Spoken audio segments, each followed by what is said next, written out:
Wednesday. Yeah. Okay. We'll begin 4:30 next week. Eastern Daylight Time, so that's 1:30 on the West Coast. I guess for Beryl, it's pretty early in the morning, 6:30, if I'm not mistaken. We hope to see you. Maybe we can push it to 5 if our total. Okay, some shape or other. Yeah, we could maybe push it to 5. I mean, I don't know, No. 5 to 7, it's okay for me. Yeah, so that will go out, as well as the readings. I've had a hard time in my way of finding the analog and digital communication of system and structure by Tony Wilden, but I think we'll find it and get it out. But next week, I wanted to go on to let Arto present his paper to you, HOMO DATUM, and some of the heuristics we hope to follow and part of the program. And we can, work off of that with the Stiegler and some of the readings we've done up to date, next week, which, and as usual, this is going to go much longer than 6 weeks. We just, who knows how long it will go. It's again an experiment, open-ended experiment as we go forward. But tonight I'd like to concentrate on Stiegler. I know some people here have already had some relationship to Bernard Stiegler. Uzma, are you with us, or I just wanted to know if you got from Eleni some of Bernard Stiegler's work. What did you read of Stiegler, just so I kind of know where? Yeah, I think I have a hard copy of the book that was assigned, so I think we read something from that, but I don't remember because it was okay. No.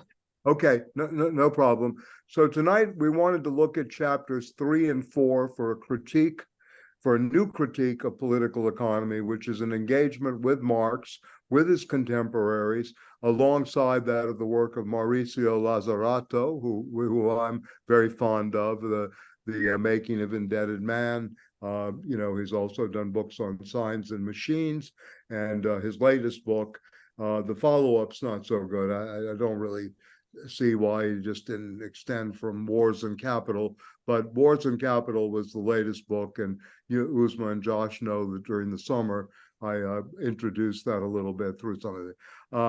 Maybe it is, David. I'm not sure. Let me see. Let me just see what you got. Maybe. Let's see. Yeah, web PDF, right? I know I can get. Yeah, that's it. That's it. And we would read. I'll put out the pages, but from my book, it's chapter on that digital. And let me just see if I can enhance this a little bit. Give me a second. Yeah, let me just get a little larger here. That file should be clean. I got it from the university library, so if anybody wants to download it, it's yours. You should be able to just download it from the chat, I think. Download it from the chat. Okay, great. Good. So we'll read, but I'll put this out, in an email. I want to look at especially chapter.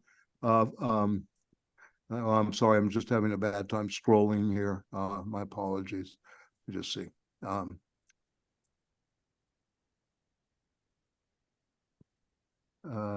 Give me 1 second. I want to do the section on analog and digital communication, especially. And then also a little section, it's only about 3 pages, on what is exchange value. I think it's very valuable for us today to engage him on that level. And again, this is something that's dated, but I think still very prescient, extremely relevant for our times, especially as we go more and more into the digital world. And we just see how time is always being manipulated. The latest version is, it's only the story of Hamas and Israel. It's no other story in a lot of ways, at least in the dominant media and what most people are getting. Anyway, I'll put out the page numbers for you. I can get it from the book, though. I'm having a hard time scrolling. Yeah. Anyway, so we'll do that. We'll start on it next week, but we'll probably spend 2 weeks but just reread Arto's piece on HOMO DATUM, and we can go back and forth to the other readings as well that we've done today. to date. This book, by the way, just to introduce it, in a very general way, is really a major effort towards absorbing Lacanian psychoanalysis, structural linguistics, the best of cybernetics, bioenergetic models, the best of epistemology vis-a-vis ecology at this time, again, 50 years ago, looking at ecosystem and metasystems as well, and a very good chapter on the unconscious structure like a language, linguistics, and semiotics. That's chapter 16. And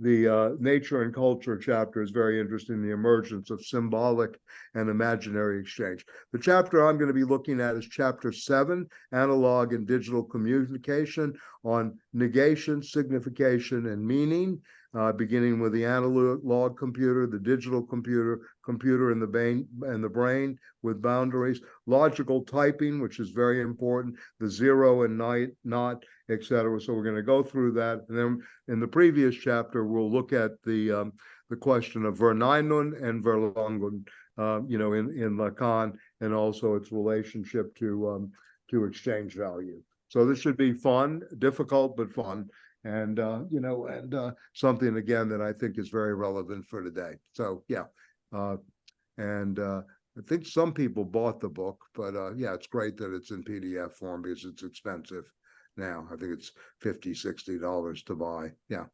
So let me come back here. Yeah, sorry. Okay. So all right. So perfect. Thank you again, David. So tonight I'd like to go to Stiegler. Some people have already engaged Bernard Stiegler. As we know, he was a French philosopher that introduced him to people that don't know his work. Bernard Stiegler was, I think, born in the early 50s. He was a Trotskyist, also close to people in the Parti Communiste Français when he was growing up. He had a jazz club, very much enamored and embedded in the jazz tradition. And in France, he woke up one day, the jazz club was running in the red, so he decided to become a bank robber. So he robbed a few banks, stayed in business for a while, but got caught and ended up doing 4 years in prison. While in prison, he entered into a correspondence with a philosopher named Gerard Granel, who was pretty high up in French intelligentsia circles, had his own press called the Trans-European Press, which published a teacher of mine, Rainer Schurmann's book called Broken Hegemonies, because Gallimard, which was supposed to publish it, thought it was too big for one volume, and they had already lost this big money on Derrida's Glas, and they didn't want to make the same mistake again. So Granel, I knew of Granel through this encounter, that he ended up taking up Schurmann's manuscript in the late 80s, early 90s. And anyway, so Granel and who was, basically influenced highly by Martin Heidegger, was a hermeneutician, a radical, if you will, hermeneutician. In this case, not a naive hermeneutician like a lot of people are. Very, very strong interpretive background. He wrote a good piece, if anybody's interested, maybe I can find it, on the 30s are before us. He wrote about 10, 15 years ago. Very good analysis of where we are culturally and maybe even economically. So the 30s are before us, seems kind of somewhat prophetic today, even though very different forms it's taking. But fundamentally, I'm not so sure he's wrong. So anyway, that's a little bit about Granel. Anyway, Stiegler started a correspondence with Granel, and it became a very deep philosophical conversation. Stiegler requested solitary while in prison so that he could think. So he went through what are called retention exercises in phenomenology, in Husserlian phenomenologies. Also would memorize Mallarmé's poetry and recite it back. He had all these little techniques to keep him sane, and was developing really a philosophical, intuition and sensibility, and then I think a lot of order to his thought. Jacques Derrida became aware of his proficiency and where he was. And like all good French lefty intellectuals, you always want to get someone from prison out, like Sartre did with Genet, and keep him out. So Derrida kind of became the link, if you will, to the French academic system on the outside. And one of the best students of Derrida's, he came out and he did a quick degree. Then I did think he did his doctorate d'etat after that, which was the beginning of his master ontology, his Technics in Time. And I think in this group, we read a little bit of Technics in Time, The Fault of Epimetheus, as well as some of the industrialization of memory. Again, to me, is a great starting point for Stiegler, the second volume of Technics in Time, the second chapter of Disorientation, which is his second volume. Anyway, of course, in my case, who loves jazz and loves, kind of like the margins very much, I took to Stiegler, knowing more about his life and also reading some of his work, especially a little bit of the autobiography, which is in a book called Acting Out. Have been reading him, I guess. I've known about him for about 20 something years, 25 years, but reading him, actively, if you will, first through a study group that was put together by a group of professors at the Brooklyn Public Library in New York, beginning, I think it was 2015, which included people in media arts, 2 people in sociology, 1 person in art history, another philosopher, etc. Very, very good working group on Stiegler, reading the ontology, not the other texts, right?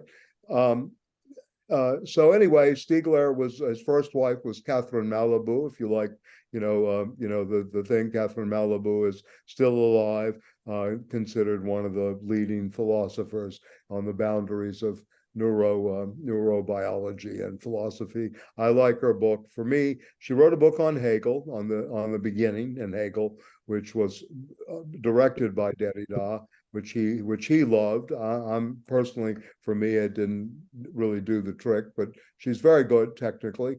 And also she wrote a book called The Ontology of the Accident, which is an interesting recasting of Aristotle and the notion of substance and accidents, and on the accidental today. She has this fascination with the neurobiological, and also the Freudian project of a scientific project for psychology. Anyway, that didn't work out, that relation. He married again, and then he married a third time to a judge who is the mother of Barbara Stiegler, his daughter, who is emerging as someone who is on the scene. And hopefully one time we'll be able to bring her to New York, or maybe even to Greece. We're working on it in some ways, and let her talk. She's an expert in Nietzsche. She took Nietzsche up very actively, very early on. Nietzsche in biology and Nietzsche in tragedy, and she has a very good take on Nietzsche. Also, how to write philosophy from the standpoint of Nietzsche. How to write a new history of philosophy from Nietzsche's standpoint. So anyway, that's a little bit about his background. He wrote an ontology, several other multi-volumes. He had formed his own institute at the Pompidou. It was called Ars Industrialis, and then that morphed into other projects and many active. Steve Knight would be interested in many active ecological projects in the suburbs of Paris. Very active in his way, and someone who did not separate out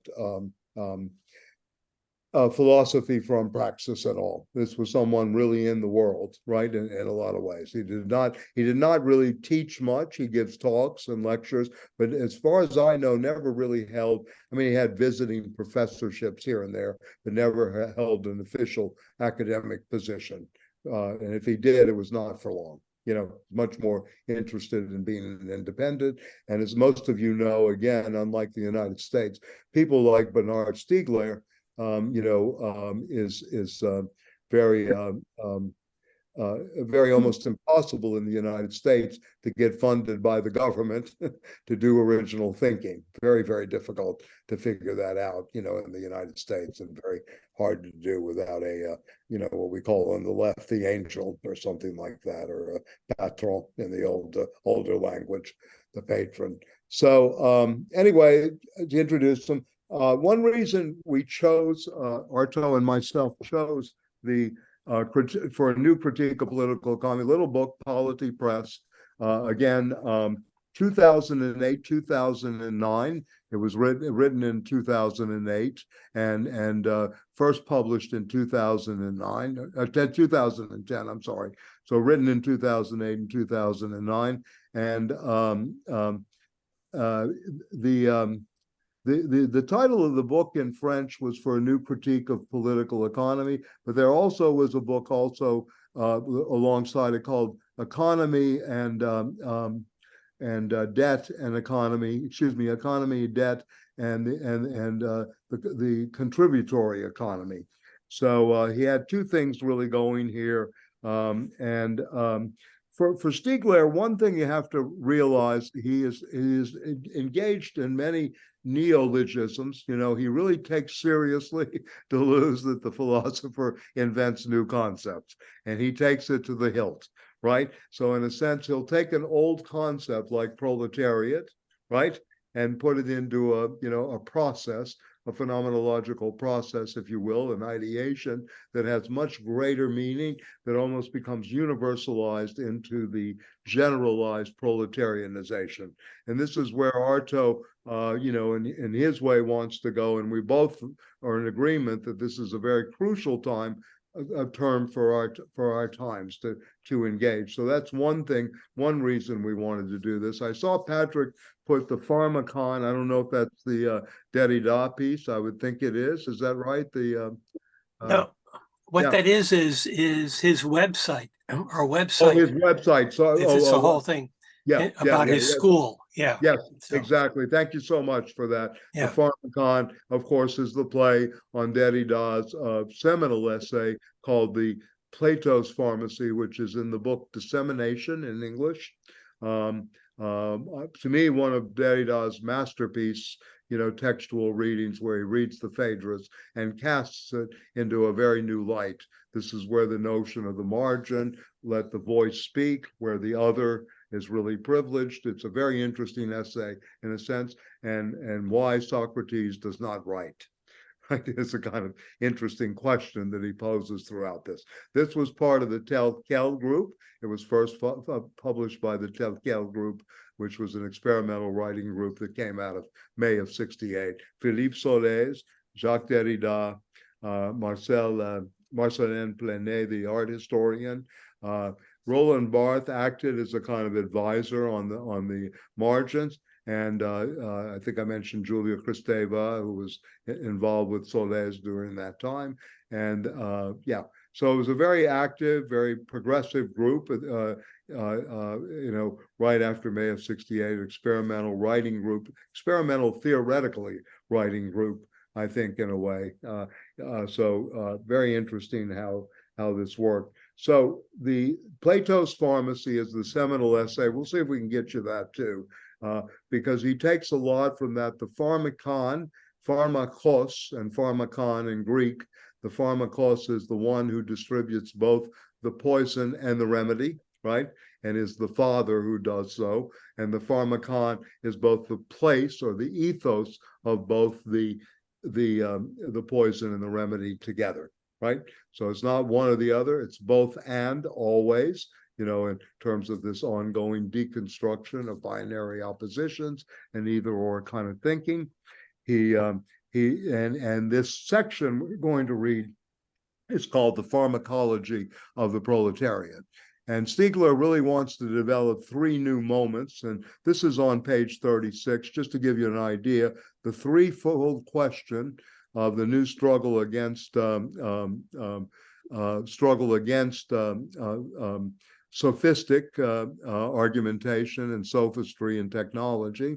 The inaugural struggle is really the the threefold question of an organology, which is again the study of the inorganic, the study of the machine, etc.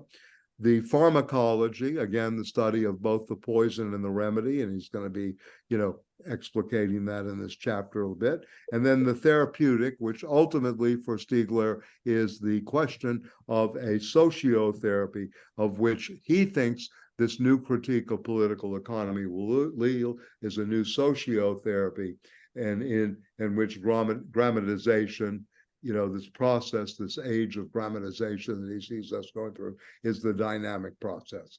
So this is important to keep in mind. He's always working in three logies, three registers, always, in terms of a very layered moment. The therapeutic, right, as the final, right, but with the goal there, and of course the pharmacology and the organology, in a way. So, maybe we could begin. I mean, maybe some of your comments too about this. He thinks of Plato, not Aristotle, certainly not Hegel or Marx, as the first thinker of the proletariat.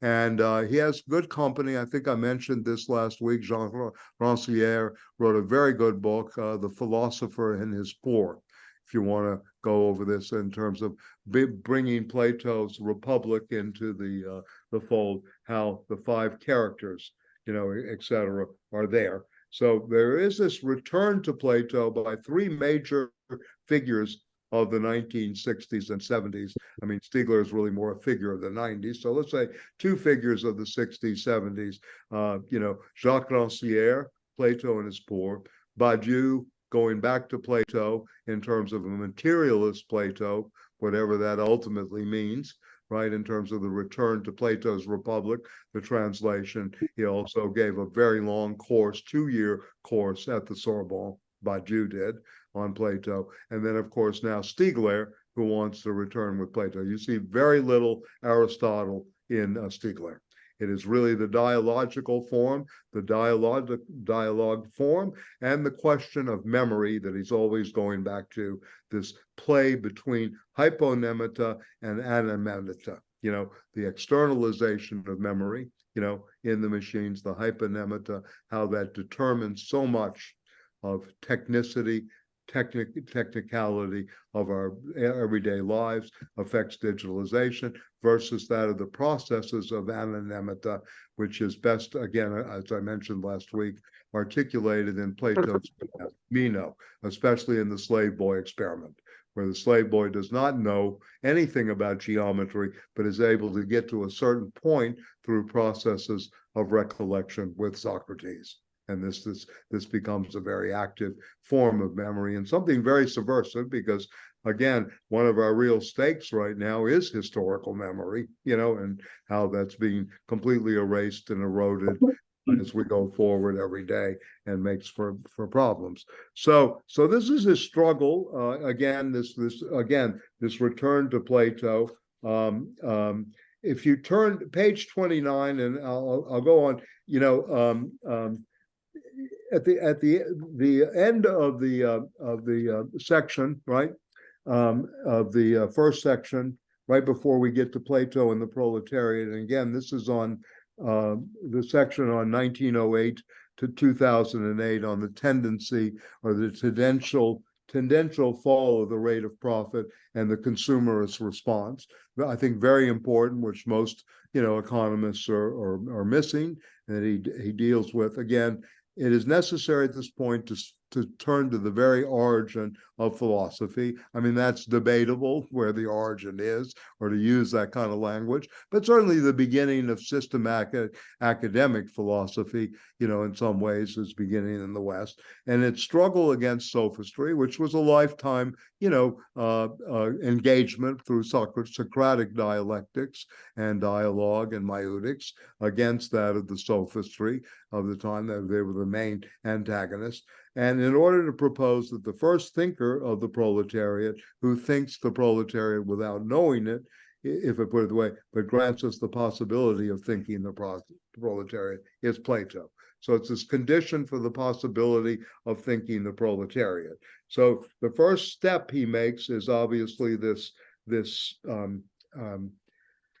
return to Derrida, the pharmacon, and the question of the sophistic hyponemesis.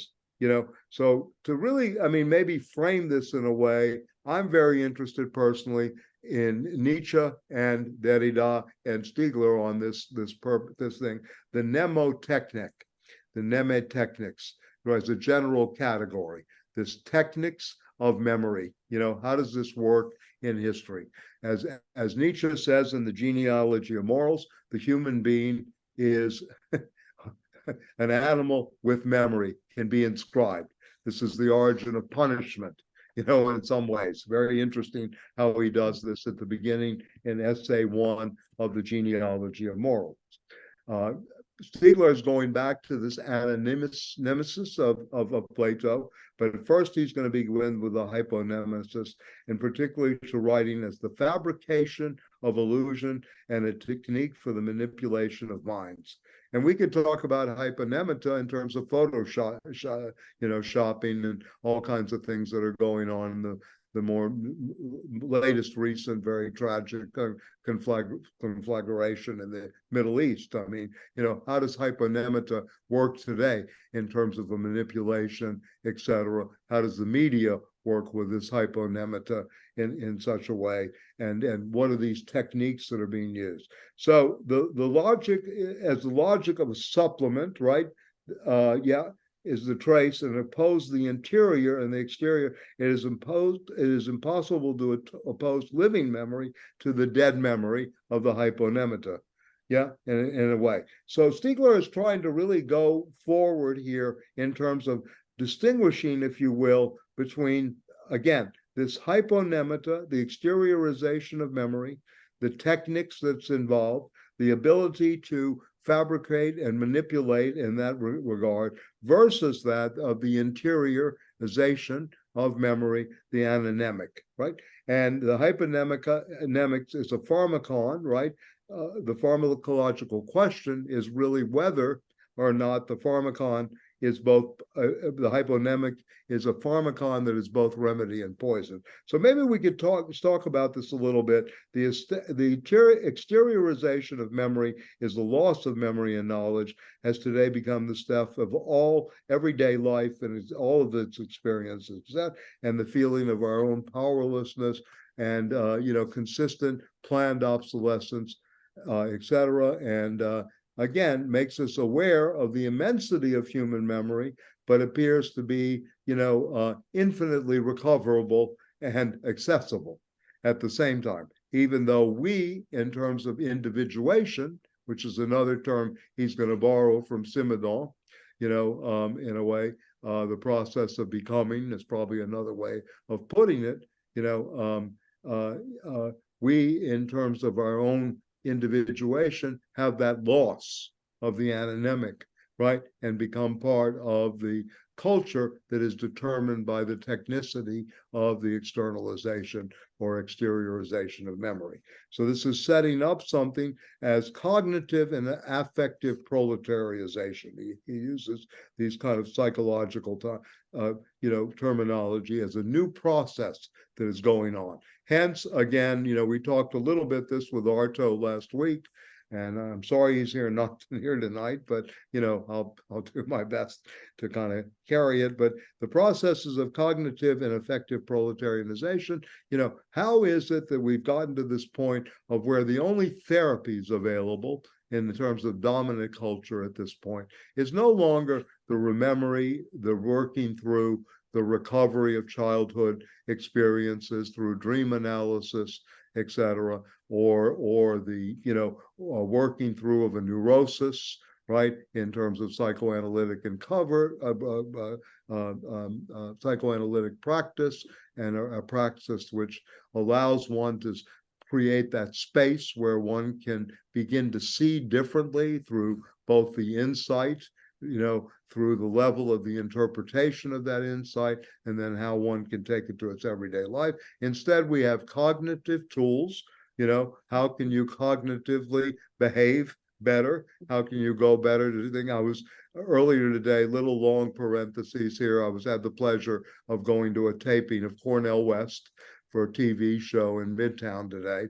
I was invited. I had the pleasure of meeting his lovely wife for the first time. We had a really great time, schmoozing for a little while, and there were a lot of characters. There were about 35 people. But anyway, he kept saying, I'm in cognitive decline. But his wife was in the audience and she said, no, no, no, no, you're not, in a sense. So it was kind of funny because this language of cognitive decline, is kind of prescient right now. And just that I'm aging. The aging metaphor was about the feet, as long as you can get your feet in the shoes, and you still have your feet, you're okay, So anyway, it was kind of funny that way. But the cognitive and the behavioral sciences have taken over, if you will, many things in our everyday lives, and most of the magazines, the popular culture, a lot of the therapies are around that. How do you know? It's knowledge. It's never really about self-process. It's never really about, learning the lessons anymore through that working through. So this is something that, and again, in Freud, for example, and certainly in Lacan, remembering, repeating, and working through is crucial to what happens. But most people, and unfortunately, what's been taken away is the inability to do that. First, the remembering aspect, much less the repeating of that memory, and then the psychic ability or the ability to really work it through, which are three necessary, moments in the psychoanalytic process, or in a good psychotherapy that's directed by analysis in many ways. So we've gone to this level, and I think he doesn't really say this here, but he's certainly aware of it. He again is reading Marx as this is going on. Do you want to talk about this, David, a little bit? Yeah, sure. I mean, I have no problem of the Better Helps ad campaign and how they operate today, because again, to me, this is symptomatic. And again, one of the reasons I like Stiegler, he's one of the best diagnosticians. We're going to try to get to his prescriptive, right? But in terms of the descriptive diagnostic, I think the best we have. I mean, at least to me right now, what he's doing, in that capacity. I'm not so sure. We'll talk later in the semester about the prescriptions vis-a-vis him and what Arto and I are trying to come up with, etc. But please, David, go ahead. Yeah. It's just a really interesting example. This website essentially called BetterHelp has been running national ad campaigns for like 3 years. I think they started during the pandemic, actually. And their whole shtick is therapy online, fully online, and like there's like no obstacles, I guess. Like they try to make it as easy as possible for folks to connect to therapists and feel okay about connecting to therapists. Of course, like the kind of therapy that's being offered and the vision of therapy is totally in line with the way that Stiegler is describing the proletarianization of affect, right? Like the ad campaign itself has reduced therapy all the way down to feeling okay about asking for help, which is sad and tragic and captures like a certain truth of the moment in popular culture and mainstream culture. The same thing that I think Stiegler's trying to get at, right? That like a national ad campaign saying we give you access to therapists starts by saying you guys are effed up and it's okay to say that you need help. And like that's the whole ad campaign. It doesn't get any further into what therapy can be than like we know you're messed up enough for this ad campaign to make sense to us. And like you really have to just tell somebody. Just like type it into your computer. That's it. You just have to tell somebody. And then it's fully online, and as much information as possible is made available for collection to be sold to whoever, because that's how BetterHelp, makes at least part of their money. So like, not only are we being compelled into this very simplified vision of what therapy is supposed to be, but then the data about our compulsion into that or pull into that is being captured and then turned into somebody else's profit. So in like cognitive and economic, at the same time, we have the reduction of therapy to. And it's been studied as a behavioral economics too, with the emphasis on, how one structures the pattern of behaviors to be able to monetize it in such a way and as effectively as possible. Yeah. Exactly. And let me make just one last point. Yeah, sure. Things that I discuss with my media studies students, I've been like, this has been one of my examples for the last couple of years. Like, what do we make of this? You know, um, shit. One of the things we talk about consistently is the thing that I was going to say, and I forgot about right now. Oh, they're hilarious. That's sorry.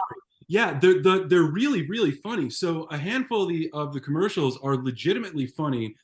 They play on like very common stereotypes of how people respond to people who need help in really hilarious and like pretty cutting and like gratifying ways to people who have like genuinely need help and asked for help and heard like the common responses from the people around them.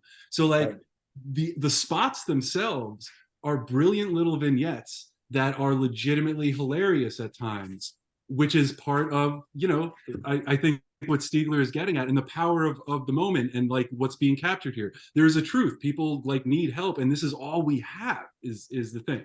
Sorry. Right. No, good. No. Anybody else here? I mean, you know, I mean, I have this axe to grind because I think part of the problem is that the therapeutic community or the professionalized therapeutic community contribute to further decline. You know, I mean, I read a statistic this week that 1/2 of the college students that come to a university now are at the remedial level or less. So 50% of the kids that come to college today, to university, are basically at remedial level, which means they shouldn't be there because there are no more remedial programs. That's another thing that's been cut out. You know, if you told me this in the 90s, at least there were programs, there were literacy campaigns going on at some university. There's still a semblance of this, but this is what we've gotten, right? In a way, you know. So yeah.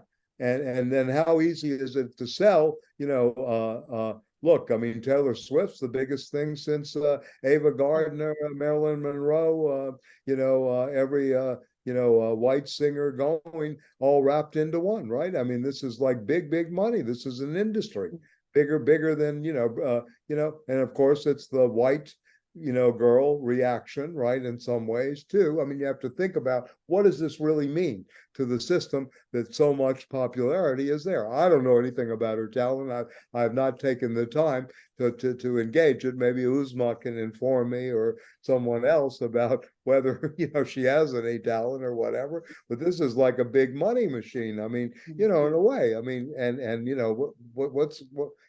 yeah. But what is it? I mean, in terms of this, again, the loss of affect or the proletariat, as David said, what Stiegler is really speaking to, and I think that, again, this plays into this process of becoming homo datum or ad feminam data as well, right? That how does this ultimately become, capitalized upon, and at the same time, what does it have to do with the loss of memory, etc.? How does this really play out? I don't know, Uzma, you want to inform us about what Taylor Swift functions as in the society? I mean, I don't mean to put you on the spot, but I figure you're on top of this. Fortunately, I know everything about Taylor Swift. People can hear you now. My friend is in my house. Okay. Yeah. Taylor Swift. She's insanely wealthy. She uses very general but like accessible emotional manipulation in her lyrics that millions of people love, and including me, unfortunately. I don't know what to tell you. Like, she's a great songwriter. She's a terrible singer. She's a terrible dancer, but she's so rich now that she can pay for all of those things. And now she's a better singer and songwriter. But like, the reason she's so successful is because she writes about, like, very similar to what David said about BetterHelp, people who are sad, but also cute. It's like, that's how she makes money. People want to be that person. And she's like famously someone who doesn't do bad things. And that's because she can get away with it as like a white young woman. And dates a professional football player. Travis Kelce is like the stupidest person on earth, Well, but yes, but I like wanted to point that out. I mean, I agree. she dates He people can catch the ball, though. for like a narrative that she paints to. Like she specifically Right, dates specific right, people. She has right, only right, dated white British men for a long time. Michael, right. you're really showing people how much I know about Taylor Swift. Actually, I'm doing that, but Yes, yeah, you are I'm doing gonna that. stop now. Yeah, I just prompted it. Yes. Okay, good. Thank you so much. I'm glad. We appreciate that intervention. You've earned your time here, right? So good. Thank you. I know. Anyway, so yeah, to go back to this, I mean, look, this term generalized proletarianization, and remember that Stiegler is really in dialogue once again with the Marx, right, of the manifesto, the Marx of the German ideology, and really too in the Marx of the famous section on machines and capital, the fragment on machines. And if people want to really learn about this and what Marx has to say and how Stiegler really is in a way a Marxist, right? A deviant one, right? Or an expansive one. But in a sense, read the fragment on machines. It's section 690 through 720 pages, excuse me, 690 to 720 in the Grundrisse, in the Penguin edition of the Grundrisse. 30 pages, really worth reading fragment on machines, as well as the sections he's going to work with in terms of the German ideology. He'll speak to the German ideology, right? Where he considers the German ideology, which is always worth rereading, right? Especially the sections on, the first section. The second section, as most of you know, are polemics with Bruno Bauer and Max Stirner, the ego in its own, and Bauer's, Christianized Hegelianism. But anyway, so he has this constantly going on with Marx, right, in a sense. But he is going to try to come up with a new version again of critique. This is where he's going. So let me just go to this section here. This is interesting on page 30, and I like this because this is it. The spread of industrial hyponymics apparatuses causes our memories to pass into machines, causes our memories, right? To pass into machines in such a way we are no longer know the telephone numbers of those close to us. Well, I keep them here just in case the machine goes out and I have to go back and put a quarter in the. They no longer exist. There are a couple of sidewalk telephones still in Montreal. While the spread of spell checkers causes fear of the end of orthographic consciousness, which is interesting. By the way, for those of you, I think Beryl would know this, that Adorno wrote a really great essay on punctuations and the form semicolon. It's a really wonderful imaginative piece on orthographic symbols and what punctuations really are. He really is. It's a very imaginative essay. Yeah, I think it's in Critical Models, if I'm not mistaken. Yeah. So anyway, to go on here, and of the literary hyponymic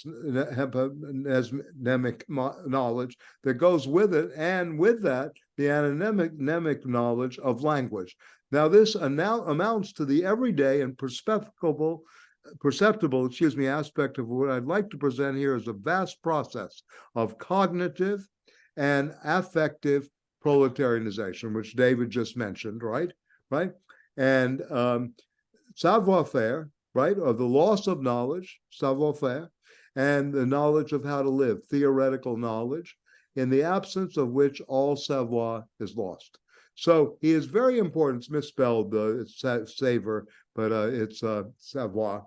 That he's really showing that what we really are is we've lost the ability to know. We are all in cognitive decline, in a sense, in some ways, because of this process, right? In a sense, how easy is it not to read over and see maybe why did I make that slip in that spelling, right? Why did I lose that there? And you just go to spell check; it corrects it for you, right? Why did I, use put all the numbers in the machine, and I can't remember, my own number, much less my friend's numbers, etc. So he really, so what exteriorization, so the first definition, if you will, of proletarization is this loss of know-how. And with this loss of know-how, we no longer know how to live. We no longer know how to live. Yeah. The destruction of Homo faber, we've talked about this. We're trying to get to this Homo datum so that we can get back maybe to a culture of making or a culture of real production, et cetera. But we'll talk about that, as we go on. So when exteriorization plays a major role in the German ideology, and which is the root of the technical question, that is the question of the production of self by self, in which the human consists, reaches the stage where the exteriorization of memory and knowledge becomes hyper-industrial. So this is another term he uses. He does not use the Industrial Revolution, and he does not use neoliberalism. He uses the term hyper-industrialism, and industrial is the economic. That is it at once, which extends without limit. Without limit, there's no boundaries to hyponemic milieu, and allows them to be become controlled by the cognitive and cultural industries. So David gave us one example of the cognitive therapeutic industry at work. What was it called? The Better Help? Yeah, Better Help. Yeah, okay, not Better Half, but the Better Help. Yeah, you can infantilize it and do better half for relationships if you want to be a multimillionaire. Just think it through and many of its things, and go to Goldman Sachs and get an IPO. And you can do that. Yeah, anyway, since it's all up for grabs, I guess now. Okay, so in which formalize, and this is interesting too, and he's obviously getting some of this from his earlier partner when they would discuss this stuff, formalize neurochemical activity and nucleotoid sequences, and which thereby inscribe the neurobiological substrates of memory and knowledge into the history of what one must analyze as a process of grammatization. So this kind of the affect that is happening, or really better put, the effect of this hyper-industrialization now is creating something where the neurological substrates of memory and knowledge, which now need to be analyzed as a process of grammatization, that is, of discretization, and as such of abstraction from a continuum. So he's going into this thing. Yeah. And we'll go to, is that Walter Ong you're talking about, or oh my God, what he says is very true? I'm sorry, I'm just wondering if you were referring to Walter Ong. No, we're just talking about the M and N. That's how I think, Yeah. Oh my God is OMG. Yeah. I'm just saying, like, no Travis problem. Kelce's professional football player, his contract. Okay. His contracts are going to run out very quickly. He'll make a career as a commercial actor because he's not bad as a commercial actor. But like whatever Taylor Swift sees as an opportunity through Travis Kelce is benefiting from far more than Taylor Swift is going to benefit from. And I think that's. Oh yeah, no, he's going to be on talk shows. He's going to be the new what's that guy's name? Michael Strahan on the talk shows with the women in the morning shows, and then the football players on the weekends. Yeah, no, yeah. Anyway, all right, good. So yeah, before you go on, Michael, yeah, sure, please. Yeah, Patrick. Yeah, of course. Can you clarify his use of grammatization? I know it obviously goes back to Derrida. It does. But what is he? How is he using it? He's trying to use it in terms of epochal configuration, that we have reached now a new age of grammatization, that the writing machine itself is now so technologized, right, in this point in the cybernetic age, that it is really, in a way, unlike previous epochs, you still had, a different kind of grammar. The grammar of a T.S. Eliot is no longer possible in poetry today, right? It takes on a new kind of form, right, in a sense. So grammatization for him is now looking at the discrete, right, very small things that play out, right, and you're getting out of a continuum, and in a way, Patrick, going back to epoch, he's thinking of this in two dimensions, if you will, of epoch, one or two usages. The epoch of suspension, right, in the Husserlian sense, and the epochal, epoche sense, that you're suspending all natural belief or natural standpoint is being suspended to grasp the phenomena better, but really epoch in terms of temporality, that we have entered a new epoch. It is no longer just the age of technology or the question concerning technology. It's really the question concerning this process that he's going to keep referring to, grammatization. Whether or not he really articulated this in a long way, I'll see if I can find something that is very concrete on his basis. I mean, I see a lot of smattering of it, right? But this is what he's going to talk about, for a good part of his career, right, in writing. So he says, this is where biotechnologies, right, the biopolitical, psychopolitical, sociopolitical, technical political of what he calls the new political, NOO, a newology, right, political industrial economy of memory. So this is the new epoch of grammatization that we've come into, right? Yeah. This age of writing, no longer the scraping on the cave, no longer the fountain pen, right? The Gutenberg galaxy anymore, etc. It's setting up a whole new process, right? No longer the exchange relation is language? That's a very good question, because he'll go back to that. I think we should hold that question. That's an excellent question, whether or not the exchange relation is there, or if it's just a question of being, is it all exchange relation, in that, what is happening in technology, at least from the Silicon Valley point of view, everything is monetized, everything, right? So this is an interesting question. Derrida considered grammatology a positive science. I mean, I should get out. I have the book right on the shelf here. I do too. Yeah. I know. Yeah. No. I'm just saying, maybe it would be good to go to that as well. Maybe we can, do a short thing on that as well. But, grammatology was a positive science, and part of the aspect there was the forgetting of memory too. Remember that in the beginning he talks about the trace, and things are under surature, was the central term. It's under erasure, right? The two central concepts in Derrida in De la Grammatologie were the trace. You're always in the middle of the trace, right? And then of course the moment, if you will, of not only the trace, but also the forgetting of memory that happens, right, in the process of memory, process of writing. So in some ways, Derrida says that Plato is the not so much that he excludes women from, in the Republic, not so much for the eugenics in the Republic, but what he really does is suppress writing, right, in a sense.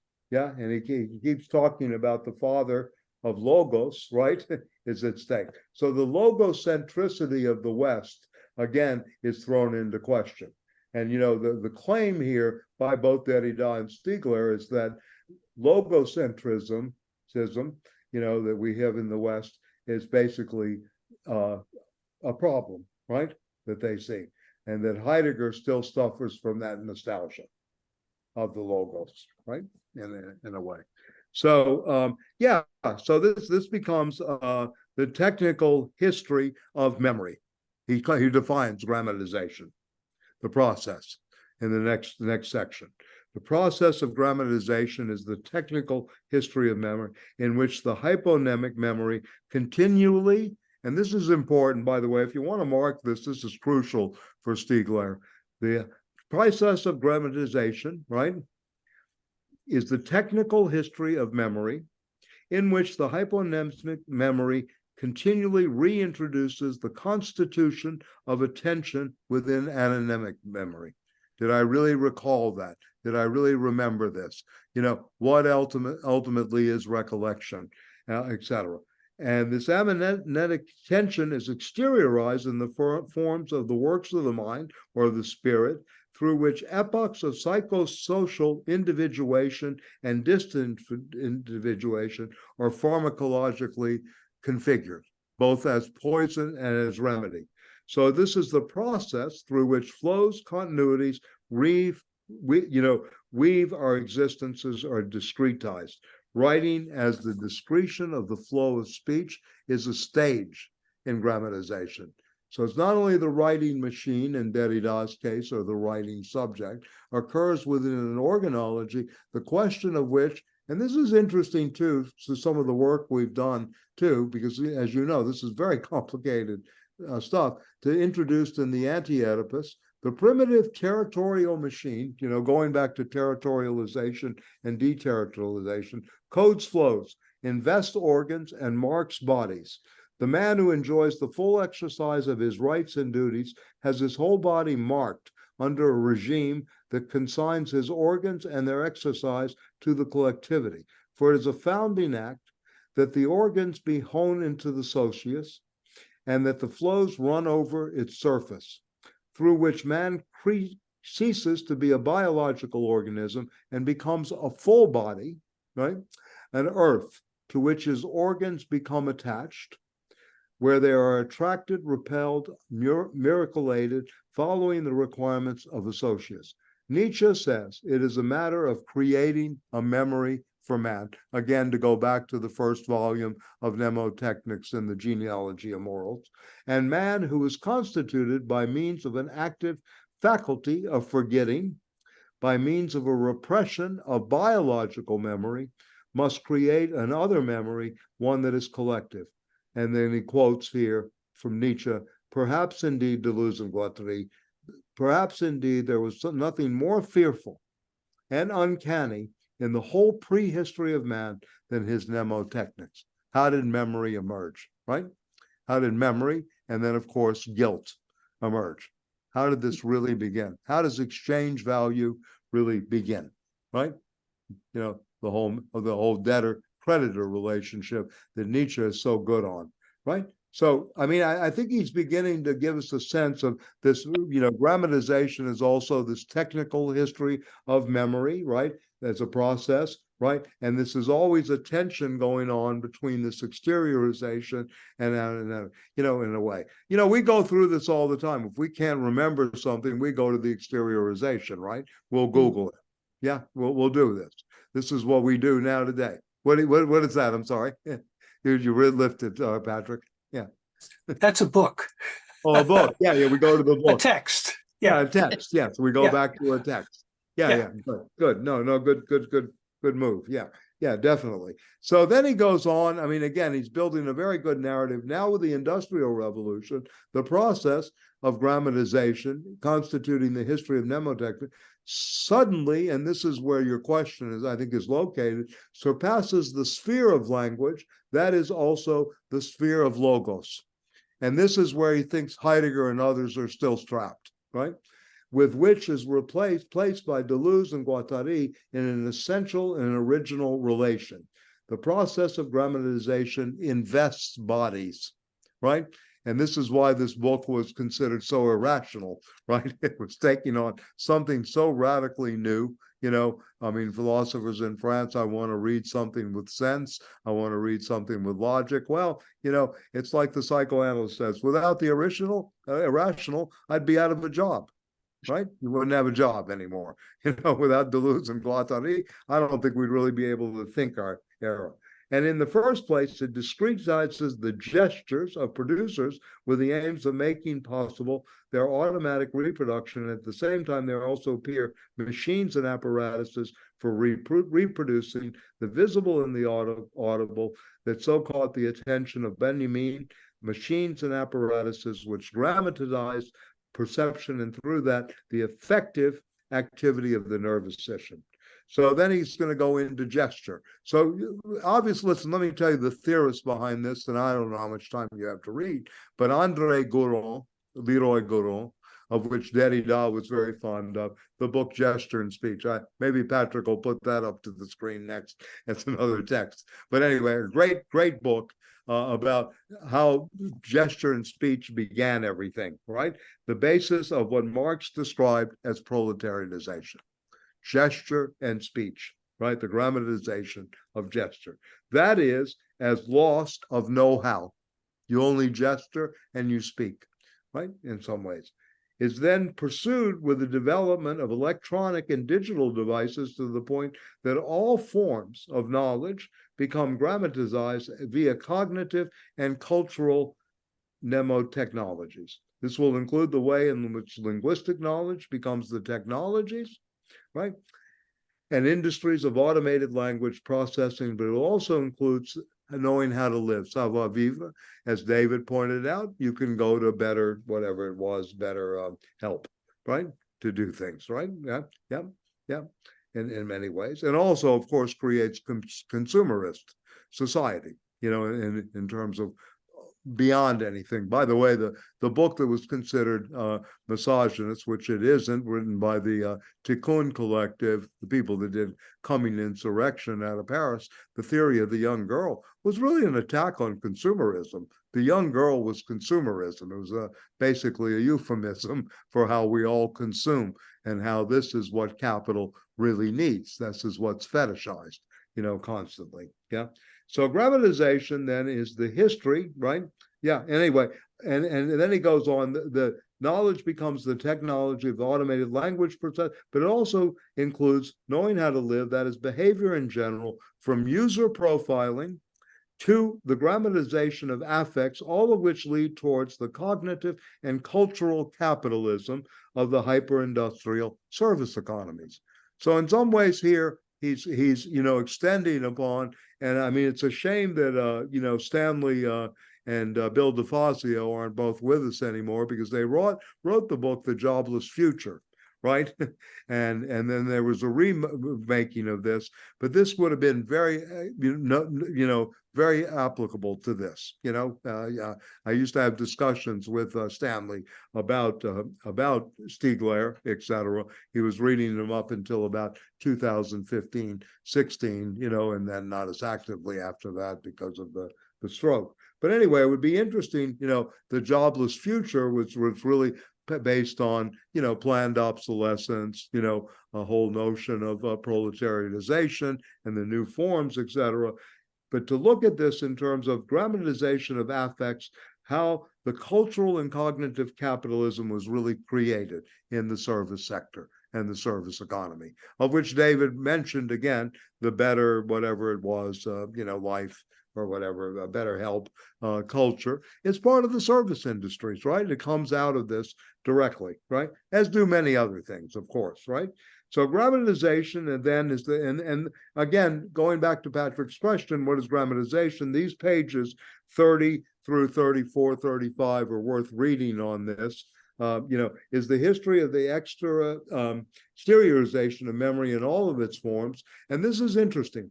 The nervous system, processes of grammatization, cerebral memory, corporeal and muscular memory, biogenetic memory, right? When technologically exteriorized, memory can become the object of socio-political and biopolitical controls through the economic, and this is the society of control at work, which we are going to read, through the economic investments of social organizations, which thereby rearrange psychic organization through the intermediary of mnemotechnical organs, all among which must be counted machine tools. Adam Smith in 1776 in The Wealth of Nations started to analyze this as early on the state of the machine, the effects of the machine on the mind of the worker.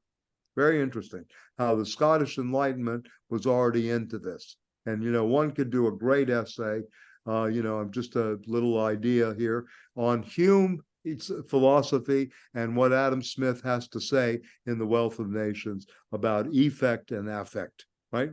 And yeah, in many ways.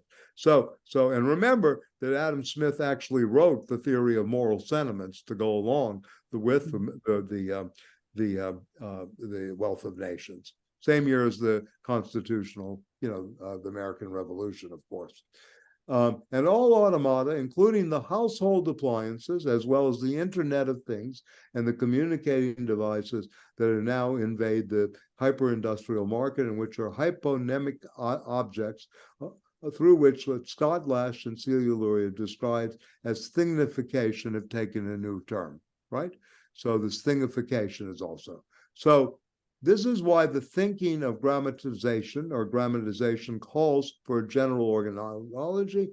And this is the next step in this thing that, his threefold approach, grammatization, organology, and then, of course, the therapeutic.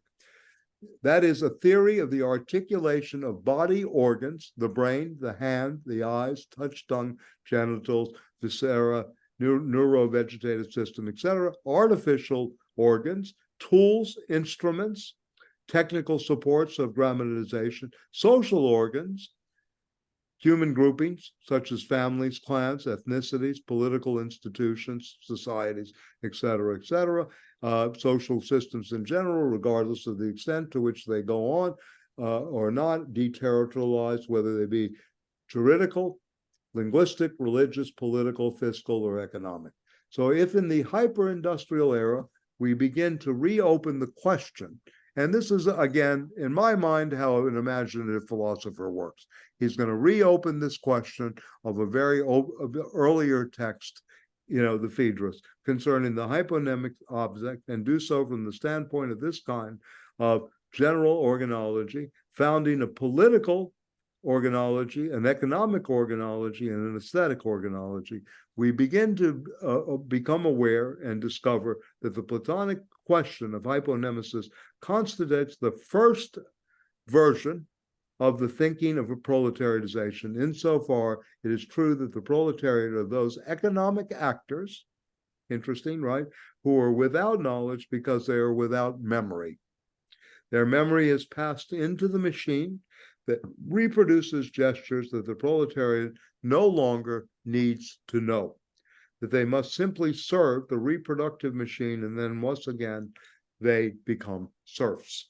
So in a way, the industrial proletariat is regressing into serfdom.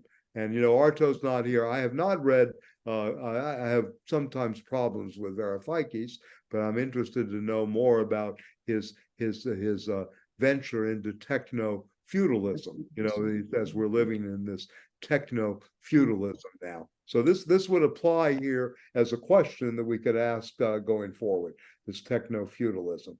But I hope this reading, of this section is helping understand more the complexity and how Stiegler works, getting inside his ability as a philosopher to work, to go back to a classic Platonic dialogue, such as the Phaedrus, in order to engage this question of hyponemesis and ananemesis. Yes, Patrick, yeah. Yeah. I mean, in Marx, in Capital, Yep. He takes us through handicraft, manufacturing, modern industry. Yes. And he writes Capital in a way that is focusing on the cognitive, to Right. the extent that people can understand what is happening, they can act differently. Where Stiegler, this is my sense, is coming. No, I know where he is going is he's saying that the affective level is missing from the theory. Yes. That the same process that happens with handicraft, modern industry, is replicated. Well, it's further deepened. I mean, in Marx's sixth chapter in Capital, which wasn't published at the time, on what formal and real subsumption under Capital. This is, he's really kind of articulating what is involved in this real subsumption process that reaches down into the organological, political organology, economic organology, and aesthetic organology. This is the affective level that's missing. Yes. This is my take on what's going on here. It's a very good take, and people should reread that section. And I like the way you, to my mind, bringing it into the category of real subsumption in Marx is very important. And I think it deepens the understanding of Stiegler. And I think if he was living and with us, he would certainly say, this is an excellent point, and this is maybe where we should think it, going future vis-a-vis Capital, right? Yeah. So no, you really offer something there. Great.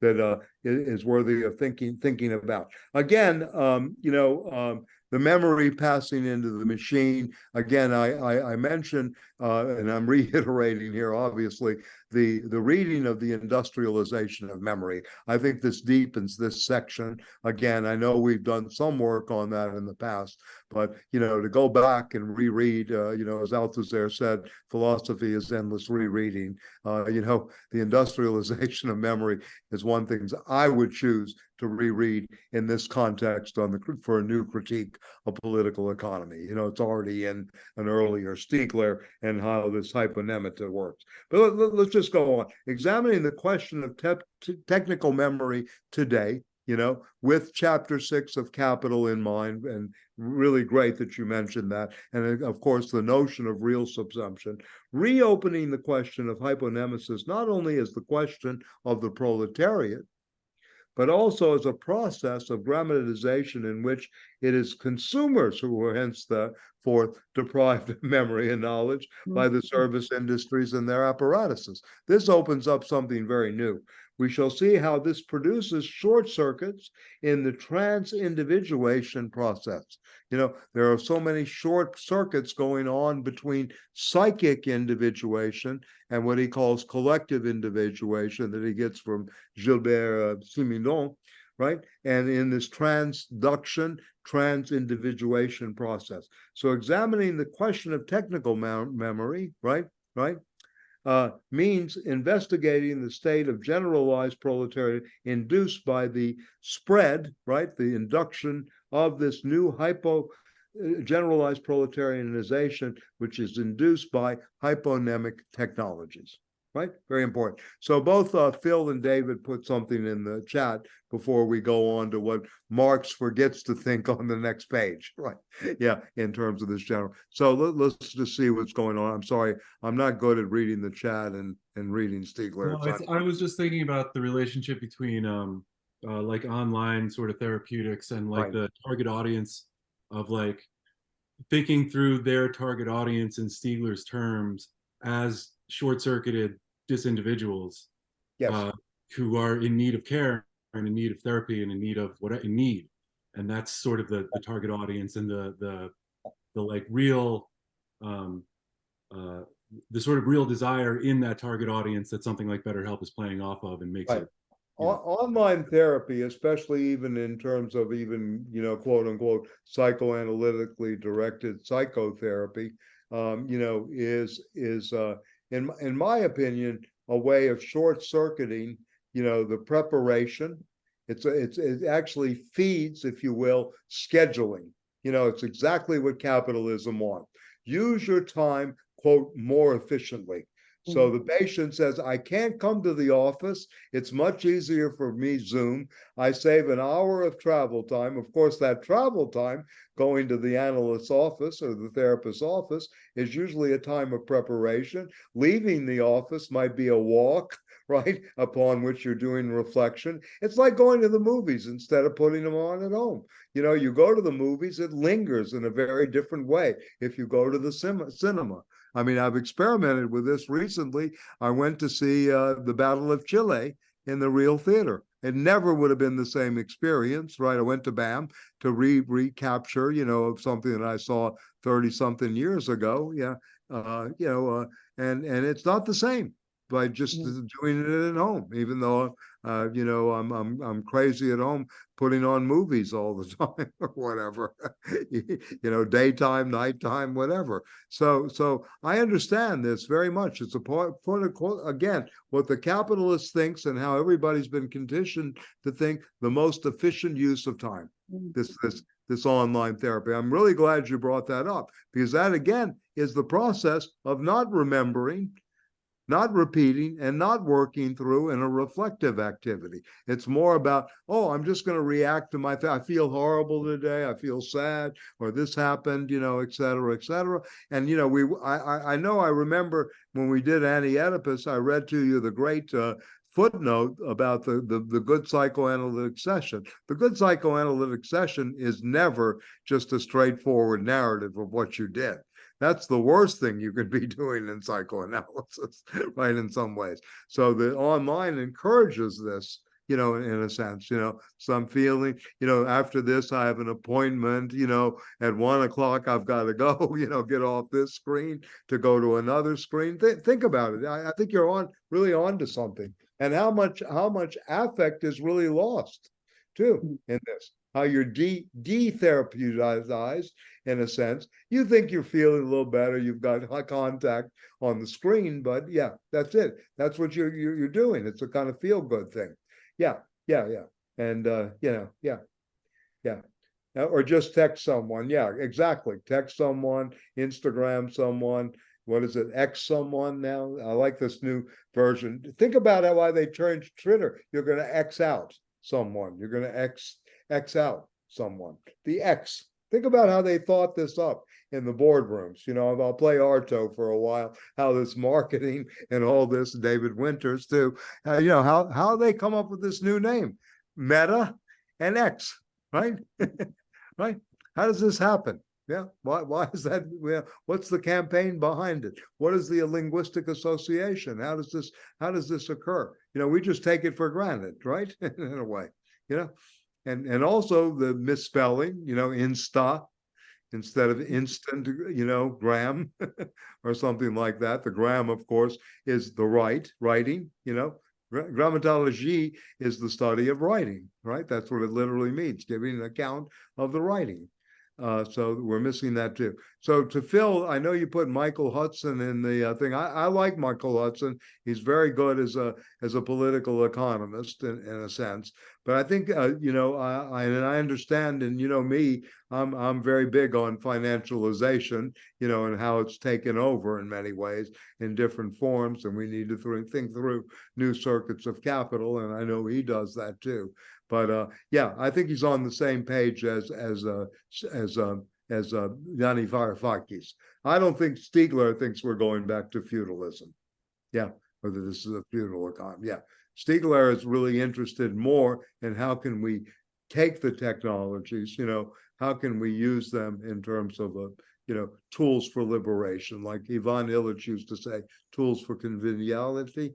We have to think about this. We're deschooling society. You could write a long essay about Stiegler. You're basically deconditionizing, and bringing back memory to the species in a sense, right? You're providing them with this. But yeah, go ahead, Phil. You want to talk about Michael Hudson for a second? I mean, he's been very good on many things out there. I like his analysis of debt, and the Athenian Empire. It's great to read that. In fact, that should be required reading for people that travel to Greece next year, to read that section on the fall of the Athenian Empire, and what was going on during that period. And yeah, how much? Yeah, I think he feels like the economic system that we're currently in is stifling creativity and creating a debt-ridden society that is basically in debt to the financial sector. And in that sense, we're being pushed back towards feudalism. Yeah, well, I mean, it's a new kind of debt system, though. I mean, it's not just the simple debtor-creditor relationship back in the feudalistic moment, right? There's nothing but restructuring going on all the time, too. That has to be taken into account, right? I mean, as you well know, what's being restructured in Ukraine right now is the restructuring of their debt. Who's going to take the debt? Who's going to do the reconstruction? What kind of interest is it going to play out as? How much does BlackRock get in there? How much, they're going to make? Yeah, go ahead. I'm sorry. Yeah. No, that's okay. I mean, BlackRock, I think, has bought up. They're just buying land, because that's one of the most valuable things that there is in Ukraine. Is the black soil land. So right. BlackRock is buying it all. Right. Yeah. Okay. Well, let me go back to this. Again, because this first section is really setting out the new pharmacology of the proletariat. It's a long, engagement, if you will, with Marx. And again, I think what Patrick offered very well was the question of real subsumption in chapter 6 of Capital. Right. So on the last section here, and then we can maybe go on a little bit. The truth of Plato would have to be found in Marx. Right, this truth of Plato. And I mean, this is a typical philosopher move. You're going to find the truth of someone back in ancient society in the 19th century German thinker, of course. Right, only on the condition. Right, only on the condition that you can read the Phaedrus and Derrida's Pharmacon. The two supplementary conclusions are drawn. Number one, Marx himself fails to think the hyponymic character of technics and human existence. He doesn't think in terms of hyponymic, which accounts for the fact that he is unable to think human life as existence, right? Coming out of oneself, right? Being outstanding. And hence for the fact that, like Plato, he continues to oppose the dead and the living. So this is interesting. What does he really mean by this? We can, certainly discuss that. And then two, where I began today, the inaugural struggle of philosophy against sophistic around this question of memory. And, of course, this is, the second sailing of Socrates is the sophist. The commentary by Heidegger and Stanley Rosen are both great if you're interested in philosophy, technical philosophy, and engaging it. But I think it's always valuable. The Sophist is worth rereading and thinking about, etc. In my opinion, Foucault is one of the greatest sophists of all time. But that's we can talk about that later. Again, sophistic around this question of memory and its technicization is at the heart of the political struggle, which philosophy was from the very beginning. Hence, the reevaluation of the place of hyponymesis in Plato, as well as the Platonic the deconstruction of the Platonic account of hyponymesis, which Derrida proposed, must constitute the basis for a renewed project of a critique of political economy. So you can see he's setting up his research program here very beautifully, I think.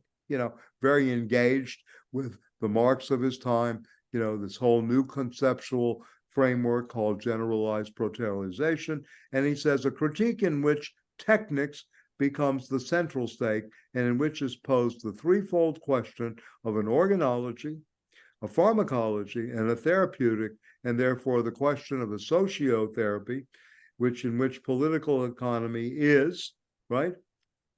And of which grammatization is the dynamic process. So in some ways, he's saying political economy, and this is something not taught at all in the schools. People in literature never get any political economy. People in economics, for example, my nephew, who's now in school first year at Stony Brook, there are two clubs he joined: philosophy, politics, and economics, and the other club was economics. So I said, why the separate? Oh, one deals with macro and microeconomics, right? And modern statistics and all this. The other one is dealing, philosophy, politics, and economics. I'm interested to see how this plays out, but these are the clubs that are going on. So no political economy. So it's interesting that the socio-therapeutic or the therapeutic is really at the level of political economy.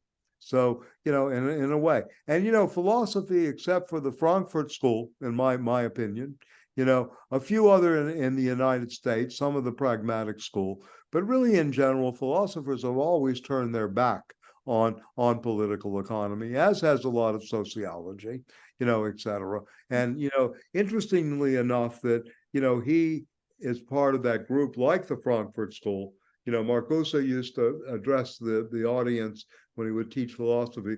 Of course, we presuppose political economy, and then he would go to philosophy.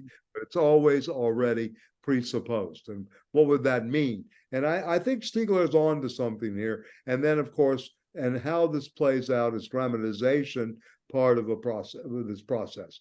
So then he'll go into these chapters as loss of knowledge, the loss of savoir-faire. How does this actually happen? And this section, Patrick, I think is very carefully, articulated alongside the Marx which you cited. This section in on page, I think it begins on 37, right? We read in Simondon is an individuated worker, a laborer whose knowledge has passed into the machine in such a way that is no longer the worker who is individuated through bearing tools and putting them into practice. Rather, the laborer serves the machine tool, right? It's interesting. And it is the latter that has become the technical individual, in the sense that it is within the machine tool and within the technical system to which it belongs that an individuation is produced. How does growth and individuation take place? This technical individuation is, according to Simondon, a process of concretization through which the system of industrial objects, and this is very interesting to me, becomes functionally integrated and thereby transformed, as does the socio-technical milieu. The proletarianized laborer, however, is literally excluded from this transformation, disassociated, that is, not associated with it, distantiated from it, and not associated with it.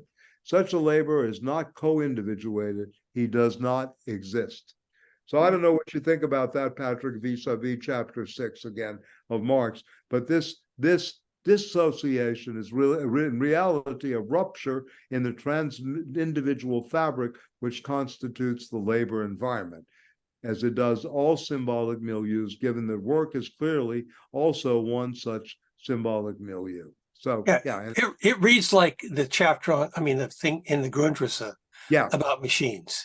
Yes, it does. Steps outside of the process and watches and regulates. Yes, absolutely. It's not affectively connected with it the way it was before. Exactly. And remember, that's 1857. He's writing, Marx writing 857 in the winter of 1858, the notebooks, the Grundrisse, right? The 6 notebooks. Yeah.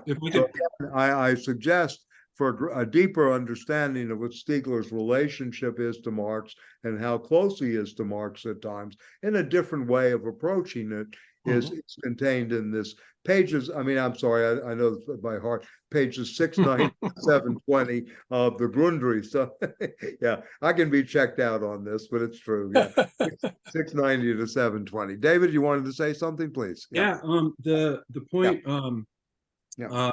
The citation of capital is getting me thinking. Chapter 6, it's either chapter 6 or chapter 9. That's the purchase and sale of labor power. And along the same lines as real subsumption, what I'm thinking about in the way that Stiegler's describing proletarianization is the preparation of labor power, right? The very short chapter on the purchase and sale of labor power is like key at the beginning of Capital, because it's the secret. It's where profit comes from. It's like the revelation of, and it's because Capital finds labor power sitting there waiting for it. But how does labor power that's appropriate for capital end up sitting there waiting for capital? And in so many ways, what Stiegler's doing here feels like a very detailed description of how that comes to be in this epoch of grammatization, right? Like, how does that labor power that is needed in this moment by this capitalist system, in the hyper-industrial moment, end up sitting there waiting to be bought, but not even bought, right? But like activated as proletarianized consumers who are simply hanging out on social media, producing value and not getting paid by anybody for it. So the labor power is there on the market and already activated without a wage even being necessary. So that's the chapter of Capital that I'm thinking of next to subsumption. Yeah, no, good. No, it's good because he's bringing this up. You notice he doesn't use the words alienated, right? He uses association, right, and disassociation, right? He doesn't use these words anymore I think in order to build up a case for this kind of synthetic ground, if you will, between the psychic, right, and the political economic, right? He's very, very clever about this. He's trying to build towards this kind of, if you will, synthetic ground between political economy, and philosophy and psychoanalysis. He's really trying to engage at that level, which is something that has not been done well, and remember, when we looked at capitalism has lost its mind or capitalism's lost its spirit, that thing about the socio-pathology of May of 68, which is the opening chapter in Stiegler there,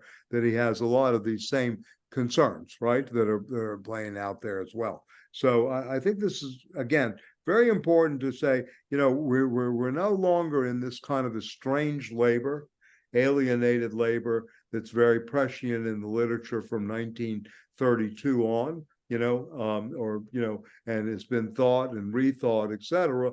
Now we're thinking about disindividuation, no longer alienation, right? Because he's using the language here, he's disassociated from it because his knowledge, or which you talked about, the labor power is now transformed, right? And the labor itself into the machine, is now in the machine, right? Right? Yeah. So this is interesting. And again, this is more of a reading, if you will, of a synthetic moment of the 1844 manuscripts, the 1845 German ideology. I think, again, the section 6, chapters 6 and 9, it's great that you brought those up. And of course, the Grundrisse, especially the chapter on the machines, and maybe we should assign that, because I think that's very important to keep Marx in the discussion. And it's something that obviously, Arto knows too, right? So let me just go on to. But before you do that, one clarification sure. here. I mean, in terms of Simondon, he makes us. He talks about the disindividuated worker and individuation, but he also talks about transindividuation. Yeah. What's that distinction? I get the disindividuated worker. Well, the transindividuation is a process going on between the psychic individuation, right? And that's real individuation, and the collective individuation. And the transindividuation is when that is working, that process is really working. That's Simondon's, proposal, if you will, right? That somehow you would move in the psychic to the collective, right? And then the transindividuation is the last part of the process. And this is not taking through induction and induction and deductive moments. It's happening in a transductive way, right? That we learn more transductively, he's saying, in this process, right? So a lot of this use of the over, or the overcoming, right? Or the use of the trans, right? The preposition trans is being used here in a sense, in a very different way than normally done, right? It's not transformation, it's trans-individuation that's happening, is part of the process. What's it in French? I don't have the French in front of me. I have the French. Okay. I'm not in Montreal, but I will look for you and let you know. It's probably transindividuation. I don't see why it wouldn't be translated in another capacity. What would you think it would be in French? Yeah. I don't know. I'm just curious. Yeah. I mean, I'll look it up in the French. His book, now it's in English. The book on I know. Yeah. So he's very influential. Stiegler is an interesting, again, an amalgamation, as we all are in different ways, but he's a really strange amalgamation of Simondon, obviously Marx, obviously a very deep reading in the history of Husserlian phenomenology, radical hermeneutics, all of these things are playing out. But really, in a sense, there's a lot of Marx here. He's really political. I mean, it's really amazing the level of Marx that he's going to. And in some ways, he just doesn't see socialism as a way out. And that's part of why. Yeah. Well, but I mean, Simondon's very interesting. I mean, he's also influencing One-Dimensional Man of Marcuse. Yes. In terms of understanding technology, people oftentimes miss that. Yes. Yeah. I don't think they knew each other. I don't think Simondon finished his work on technical objects until after the publication of One-Dimensional Man. Yeah. Yep. So there was one of his texts was published, I think, and Marcuse refers to it in One-Dimensional Man. One-Dimensional Man. Okay. Yeah. Okay. Good. He worked with Deleuze, by the way. Simondon. Yeah. He had psychological issues, whatever. I mean, Big time, big time. Yeah, yeah. The three giants that had psychological issues. Two students of Levi-Strauss and one of Deleuze. I mean, the majors, like they all had psychological issues. These guys. Anyway, as Freud says, we all do. But yes, anyway, we all do. Yes. But anyway, Simondon, yes, but also Lucien. What was his name? Sabag, the anthropologist, a Marxist, a really fine mind, and Pierre Cloustos, both students of Levi-Strauss. In fact, Levi-Strauss broke with Lacan because Sabag committed suicide. Never talked to Lacan after that happened. Yeah, very strange. Yeah. But it happens, right? So anyway, let me go down to do this a little longer here. With the disassociation is a rupture of the trans-individual fabric, right? That constitutes the labor environment, as it does all symbolic milieus, given that work is clearly also one such symbolic milieu.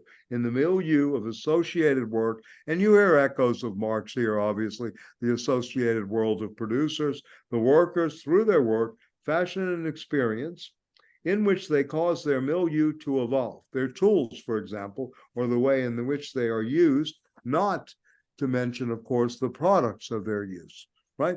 They open up, this milieu of which they are the workers. Proletarianization is that which excludes this participation of the producer from the evolution of the conditions of production and through which he works. So in some ways, he's looking at a milieu maybe a little more, differently than Marx in a sense. But to me, this is also, Marx is describing this process under alienation too, right? When he says it is that which excludes the participation of the producer from the evolution of the conditions of production and through which he works. In other words, proletarianization is a process of losing knowledge, that is also a loss of savor and of existence. I guess he's using savor, if it's misspelled 2 or 3 times, maybe as taste or savoring experience, I'm not sure, right? And of existence, which is engendered by grammatization insofar it circuits the processes of transindividuation. There is no psychic and collective individuation going on. That process is short-circuited and blocked, right? Through which, by becoming individuated through work, that is, through learning something, the worker individuates the milieu of their work. It is just such a short circuit which constitutes the stake of that knowledge, loss of knowledge. Marx and Engels define proletarianization in the Manifesto in 48. And this is a great quote: the less the skill and the exertion of strength implied in manual labor, in other words, the more modern industry becomes developed, the more is the labor of man superseded by that of women. Differences of age and sex have no longer any distinctive social validity for the working class. All are instruments of labor, more or less to use according to their age and their sex. Interesting, huh? Yeah. This is Marx. He's, an old man. He's 30 years old when this was written. Right. This was with Engels, right? Who was a little older.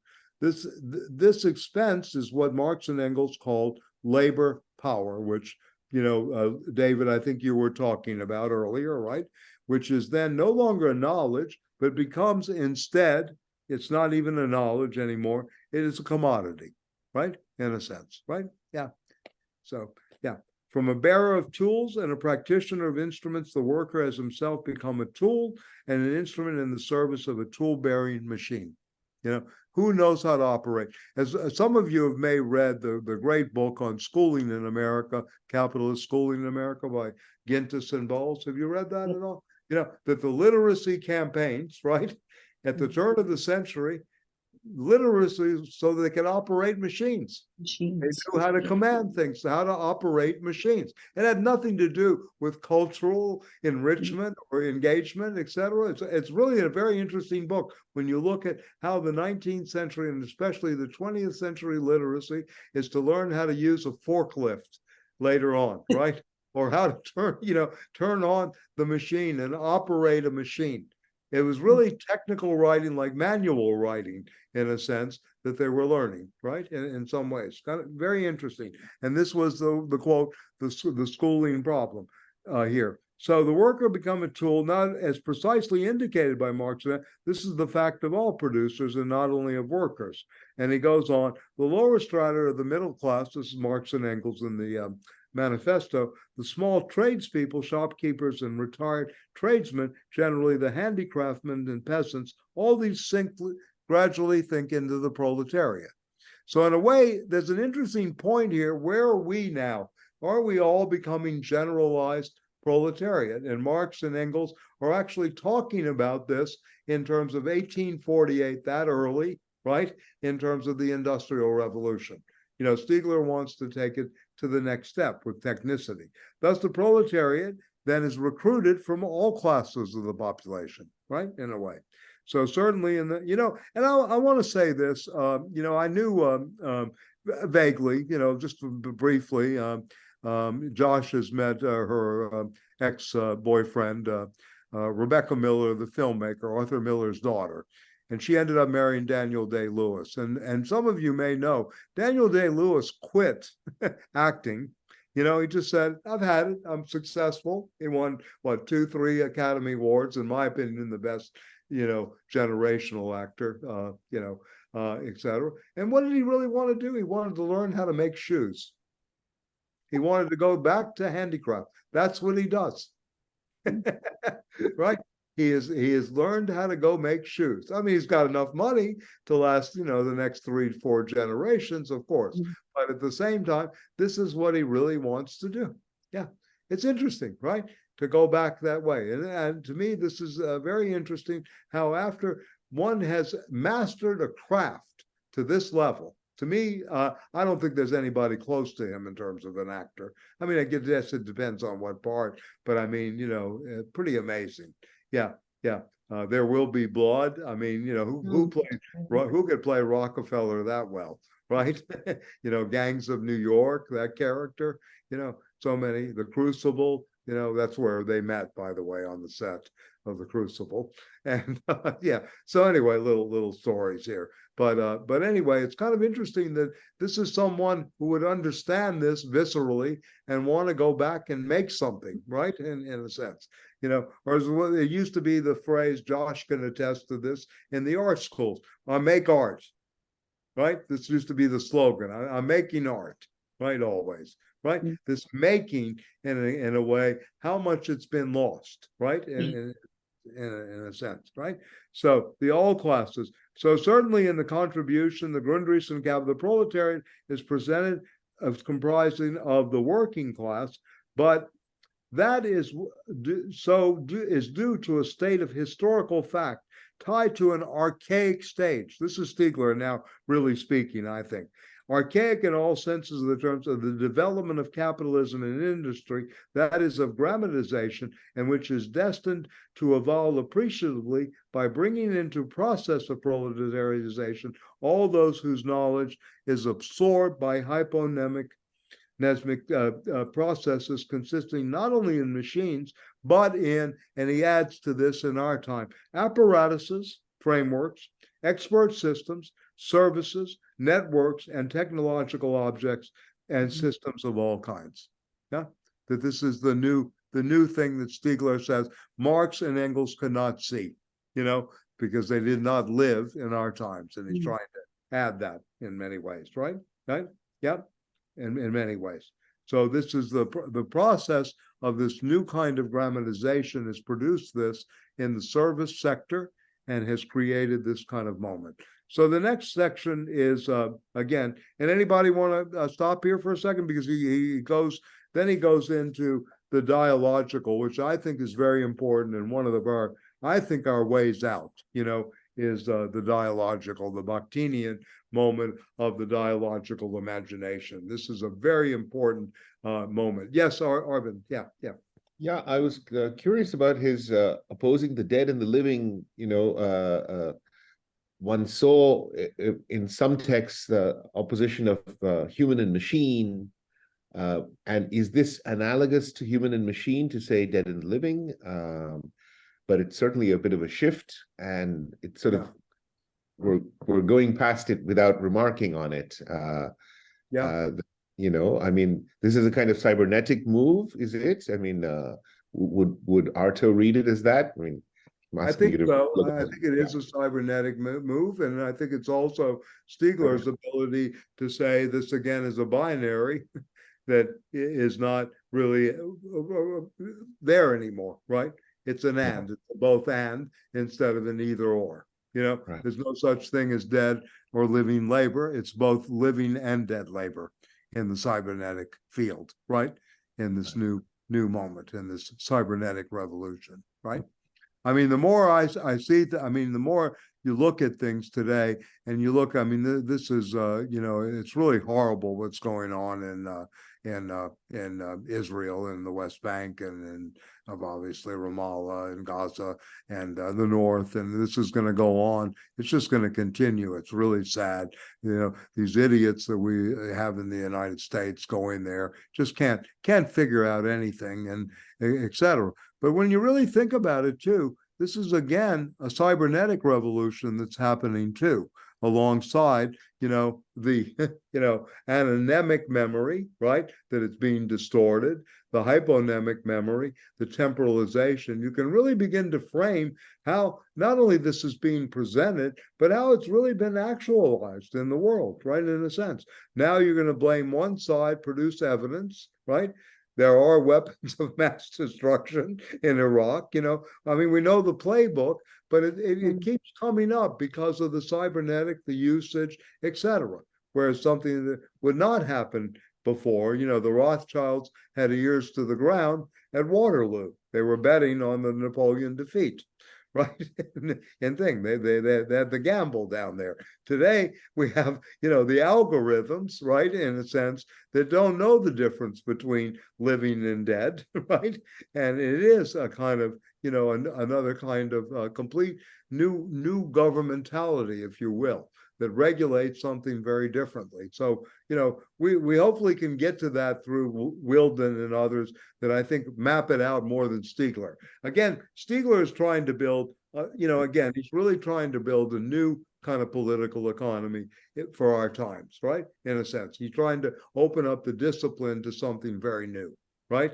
And you know, he's read, and again, I think that it's always good to, you know, situate this in its historical context. He's read very seriously Cipiello's and Boltanski's The New Spirit of Capitalism, which was a very powerful book in the French scene, right? So he's trying to engage that too on a certain level. What is this new esprit? What is this new not only worldview but esprit of capitalism too? So this is also going on between the lines here and engaged, even though I think he refers to them once in this. And then, of course, you know, the things that are coming out in France during this period. And remember, he's writing, going back to what since Phil brought up Michael Hudson and the rentier and the new derivative class of people. This is also written during the financial meltdown of 2008 and 9. You know, he's also coming in at that angle as well. You know, what has this been created? You know, it's like in the movie. I don't know if you saw The Big Short, but the one of the funniest parts is when the shorts really went up when he visited and he met the stripper that owned 5 houses and actually, you know, 5 properties. I'm sorry, not houses in Florida when he went. You know, this is a true story actually, that they supposedly were at a strip club in Florida during this period, and the shorts that made it. I don't know if it was the guy from Queens Paulson or the other guy, you know, what's his name? I forgot his name, the famous one that you know was the object of The Big Short. But anyway, they started going crazy on this. You know his name, Phil? You follow this a little bit now? Okay, a little bit. Gallo or any of these people. Michael Burry or something like that. Maybe what was his name? Michael Burry, maybe. Yeah, Michael Burry was the guy who was the character in the movie played by Christian Bale, but he was an ascetic in the movie. It was the other hedge fund people that were dealing with the Goldman Sachs folks, et cetera, when they brought, I mean, this movie can teach you a lot, because in a way, Michael Lewis, who's from New Orleans, he was a grade ahead of me in schools there. He wrote this book on The Big Short. He did this. Liar's Poker was another book of his as a journalist. But anyway, the interesting thing there is you go to see how these packages are brought to these investment banking houses of how to make money and complete financial abstractions. We have a big short for you.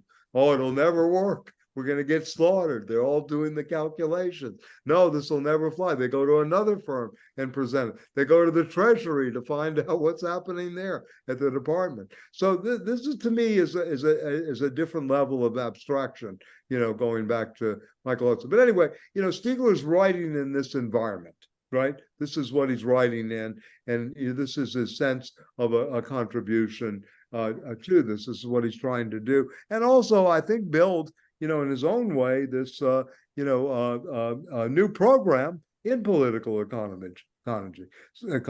So anyway, the proletariat is not just this. This is a very important section to me too, because this opens up something we've forgotten tremendously. Even though we laugh about it, we see it at work, but we don't really think it through at all. The proletariat, page 60, proletarianization and pharmacology. The proletariat is not the working class. All of Marxism has misinterpreted Marx and confusing the two. Very interesting. And this is true. If you're a careful reader of Marx, Marx never, mixes the two. A typical case can be found, for example, in Rancière's The Knights of Labor, The Worker's Dream in 19th Century France. Another book really worth reading. Yeah. But on the other hand, and above all, grammatization, by allowing the harnessing of the intention of consumers, and through that, the harnessing of their libidinal energy, make equally possible their proletarianization by destroying their knowing how to live, and not only their knowing how to make, their savoir-faire and their savoir-vivre. This proletarianization of consumers is what made it possible, opening up mass markets, enabling resistance against the tendential fall of the rate of profit to confer buying power upon consumers. So, Wall Street, I want to say this too, it hasn't been done yet, but it should be done by someone on the left or someone that's got the, ability to do so, to analyze Amazon. Amazon hardly ever really makes money on the bottom line. What Amazon is, a volume machine. It's a stock machine. It's something that is built on its stock market value, its capitalized value as a stock, etc., but very little profit. In many ways, it's kind of very interesting, right? And yes, of course, the servers, etc., and they don't make their money off the labor either. They make money off of, basically product placement and all of this. It's very interesting how they operate. To confer buying power upon consumers, to accord them more, you're going to come home in 5 years. Has the drone come today? Not the Amazon truck. You're going to be looking around for that delivery from Amazon in the drone in the neighborhood. Maybe there'll be someone to unload the drone. I don't know if the drone's going to come to the door in the big buildings, but there'll be someone to unload. That's where Chris Smalls should be organizing now into the future. Anyway, to confer buying power. So how does this happen that, during slumps, right?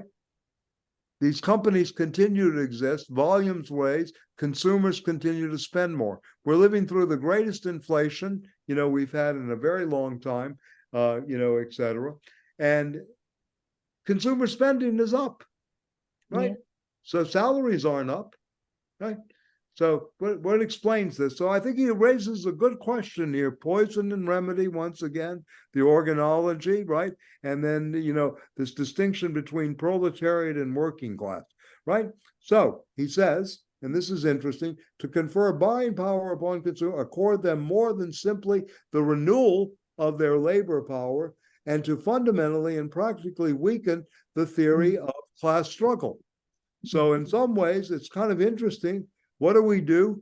How do we do this? We buy them off with goods, right? It's very interesting the way he begins to see why there was never an ongoing revolutionary struggle, in the union fields, right, against industry. There were sparks, but never something that became part of a continuum always, and always a capitulation, especially by the big unions, right? Yeah, in many ways. So this is very important to remember. As long as I can consume, please leave me alone, right? This is Right. Marcuse also, Michael, surely. Oh, absolutely, absolutely, yes, yeah, yeah. And a very important essay, of course, was the repressive tolerance. Mm. Yeah, critique of repressive tolerance on this matter. And of course, yes, you would not get the revolution out of the working class. Mm. Marcuse and Gortz, in another way, I don't know if you know the writing of Andre Gortz. He cites him here, Critique of Economic Reason. Wrote the book Farewell to the Working Class. Right? Which was a way of saying the working class is no longer a category we can use, right? In a sense, because it's a consuming class. It was ripe for the consumption. And of course, this is Ford's genius in some ways. You produce to consume, right? In many ways. Bezos is, I'm being very loose with the term here, but his insight was, we distribute.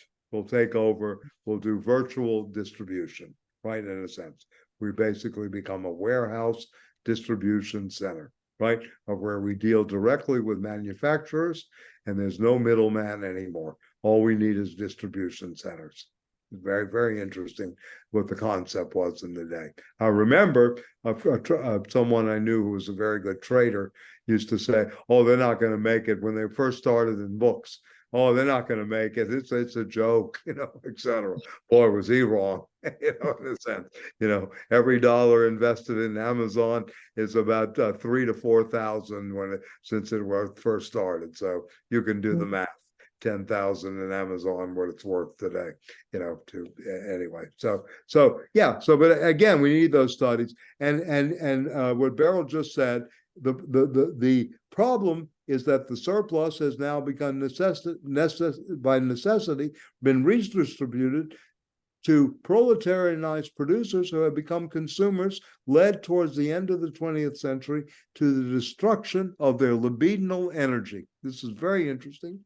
And to the decomposition into drives. And this is a very active reading and a good reading, in my opinion, of Eros and Civilization, the result of which Marcuse called desublimation.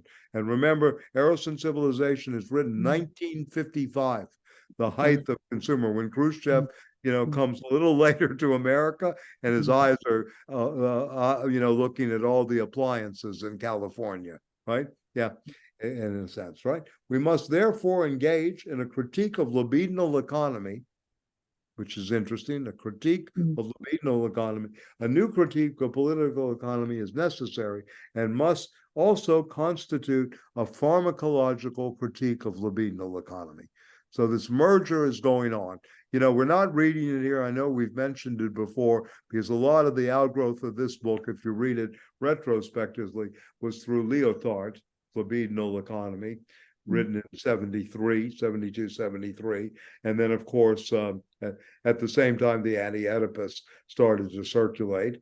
And also the Lyotard of the postmodern condition, right? There's no such thing as use value anymore, just exchange value. So, yeah. So Freudian theory will only allow these questions to be advanced to the extent that it, too, is confounded with the question of the pharmacon. So psychoanalysis is also on trial to a degree. That is the fetish. And with the question of grammatization, such as it transforms fetishism, which takes place through an analysis, again, of the role of the hyponemata in the history of desire and sublimation, the transitional object being a kind of proto-hypomemeton and proto-fetish. Today I saw something interesting regarding this. At the Cornell West thing, there was a younger guy whose friend makes T-shirts, and he had a T-shirt of Cornell for president 2024, or Cornell in 2024. There's a nice image of Cornell, but the thing where they got it from is from this new films on the Black Panther. Now, Cornel West was a Black Panther Party member, but not of the movie version, right? But he's made to look like the modern movie version than the Black Panthers of the 60s or 70s. So this is something that's interesting, how this plays out.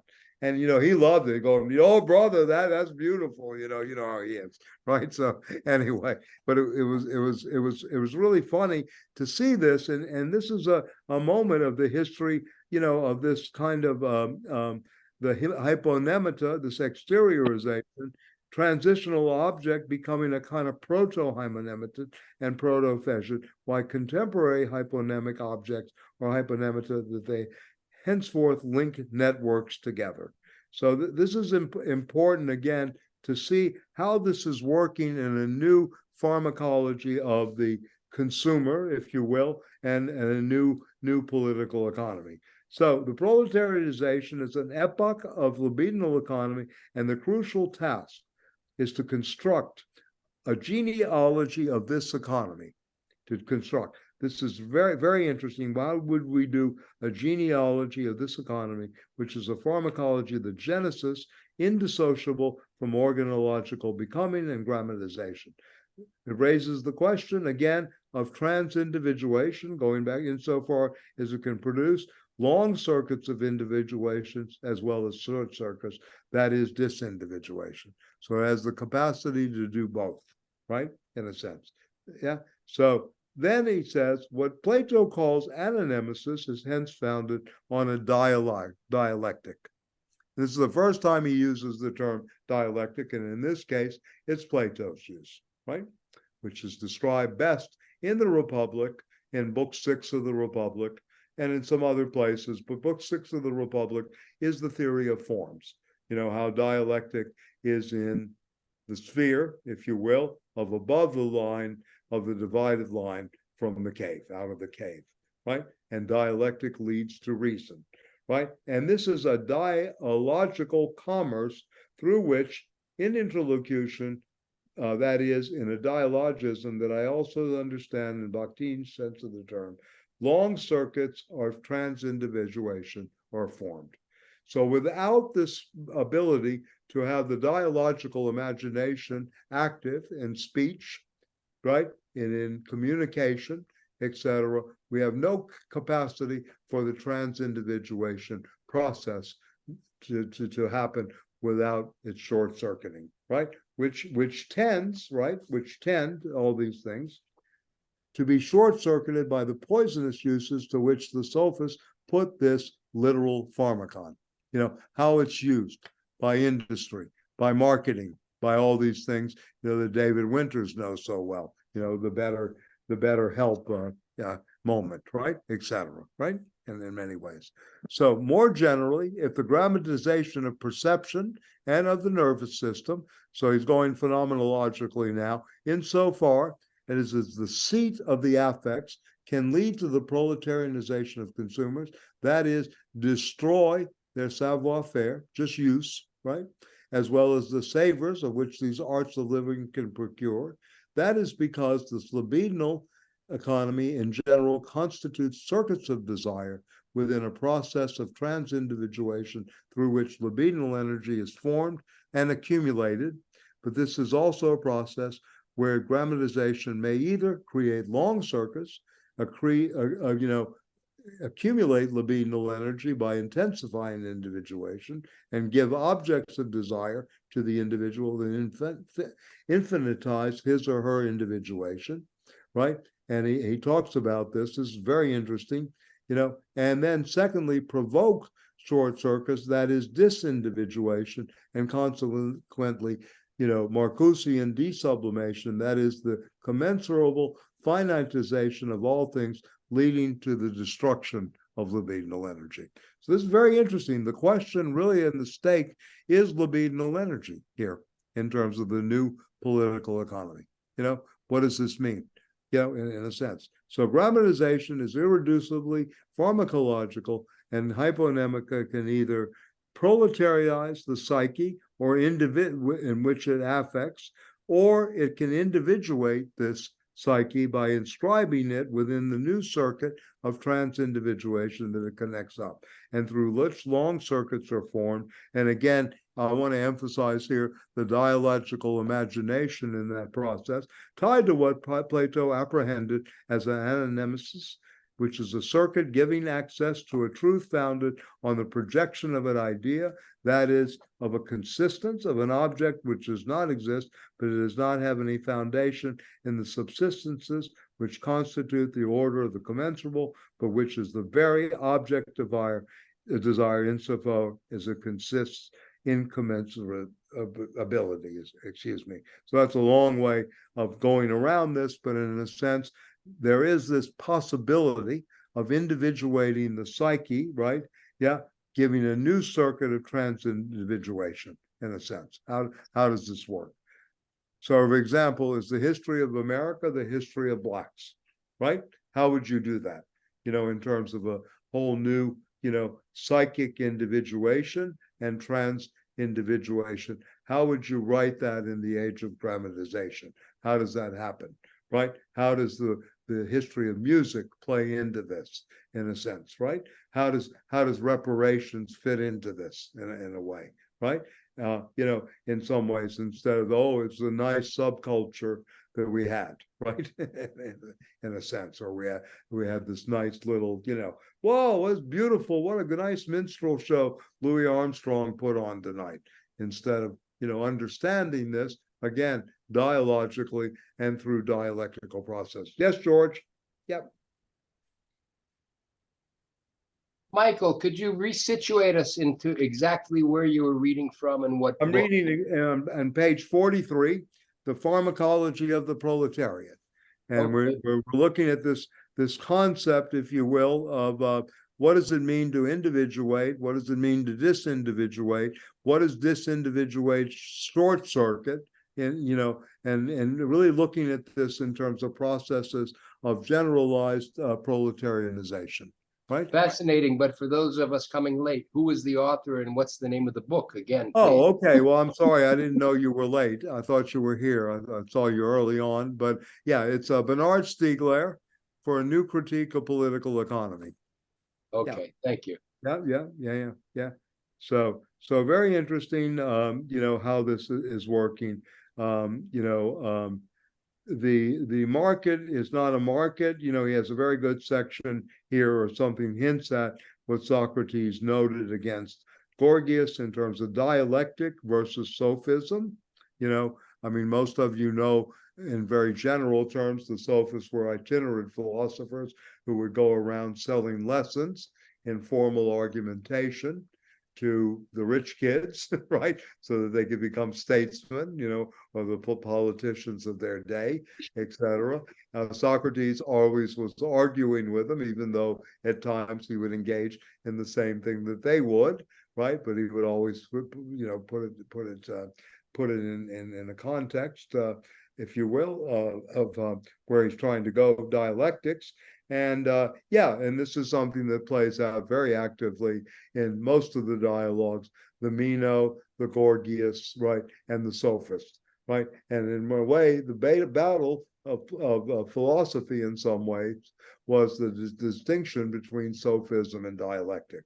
And you see this in Aristotle as well, in his sophistical refutation, right? In a sense, right? Okay. So the economy of pharmacon is a therapeutic that does not result in a hypostasis of poison, opposing poison and remedy. The economy of the pharmacon is a composition of tendencies.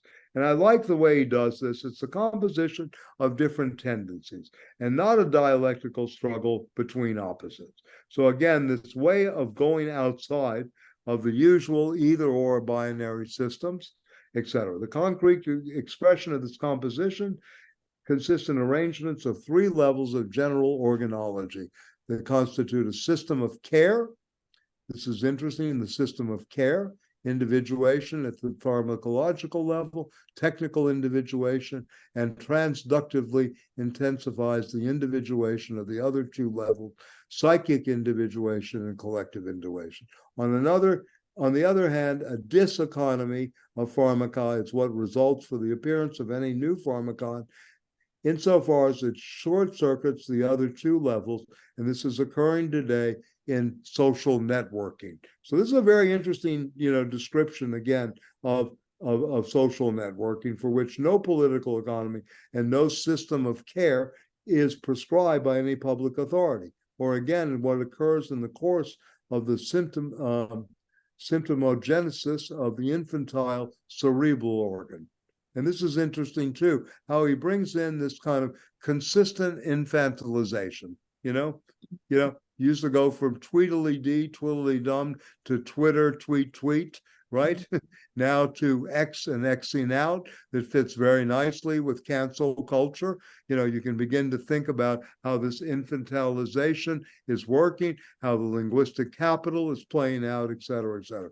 And then he says, the organ where the audiovisual short circuits the transitional object, the infantile psychic apparatus being therefore proletarianized. So he begins ends this chapter on that note, and again, maybe we could talk about, instead of the systematic moronization of the public that Marcuse spoke about, and the stupidity that Stiegler talks about, we could talk about systemic, infantilization that's happening within the cybernetic moment. By the way, Beryl, I wanted to tell you and the rest of the people, Giorgio Agamben has a version of Pinocchio, that's available.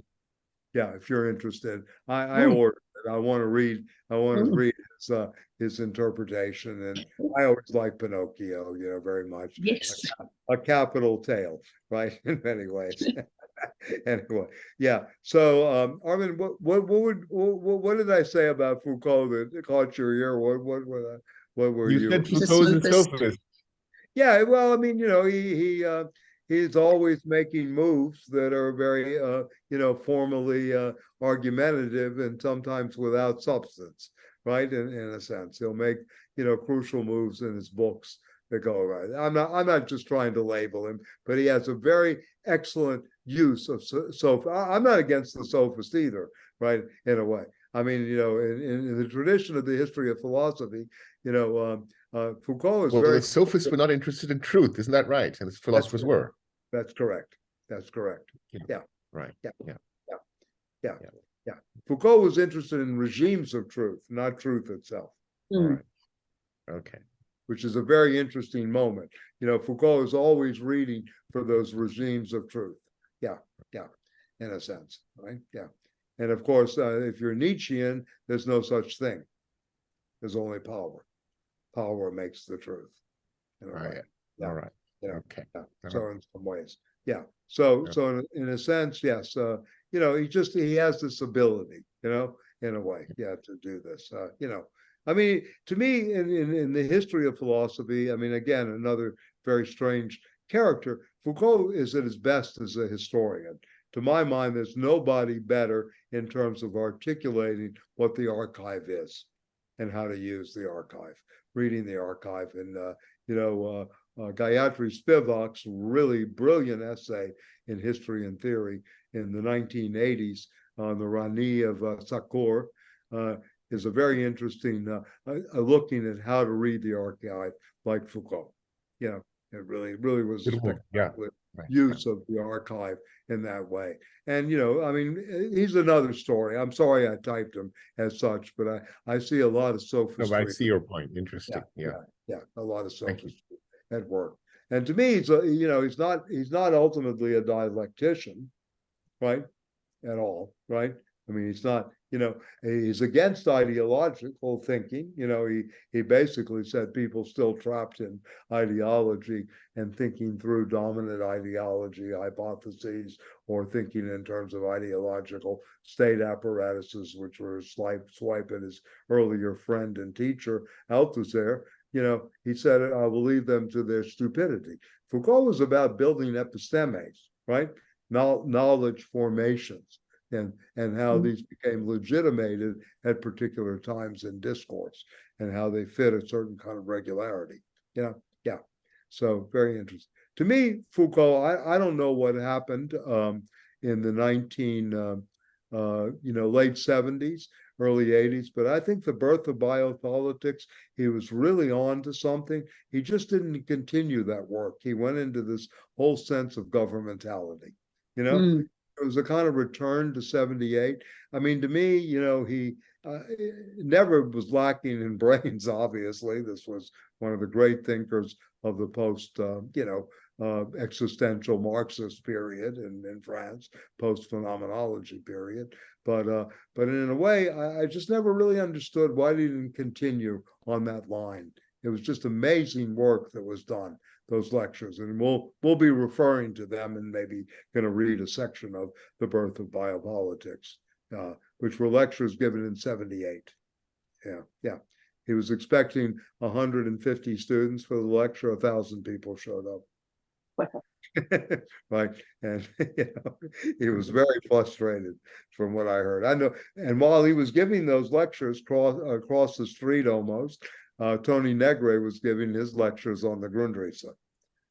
He had just arrived in Paris, and Althusser had made a space for him to go give the lectures. And those are really worth reading. That is really original thought in political economy.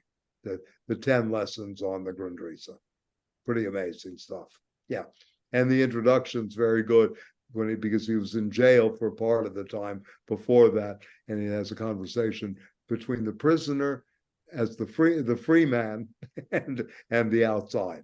Right. Very, very interesting kind of dialogue there. Yeah. Anyway, I'm going far afield here from pharmacology, but I guess in a way the pharmacological is one way of approaching, again, reading both the symptom of poison and remedy, and how this is, what the prescription, the diagnostic is. Right. It's a symptomatology, but a different way of looking at a symptomatology. Right. I think, in some ways. And he has these 3 moments.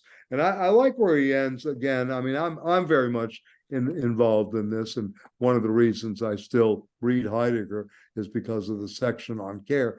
The constitution of a system of care, individuation at the pharmacological level, technical individuation and psychic individuation and collective individuation. I'm very much interested personally in how individuation is blocked, right? And how this is happening in this process. Where's these short circuits that happen? I don't want to just blame it on the school system. I don't want to just blame it on the lack of funding.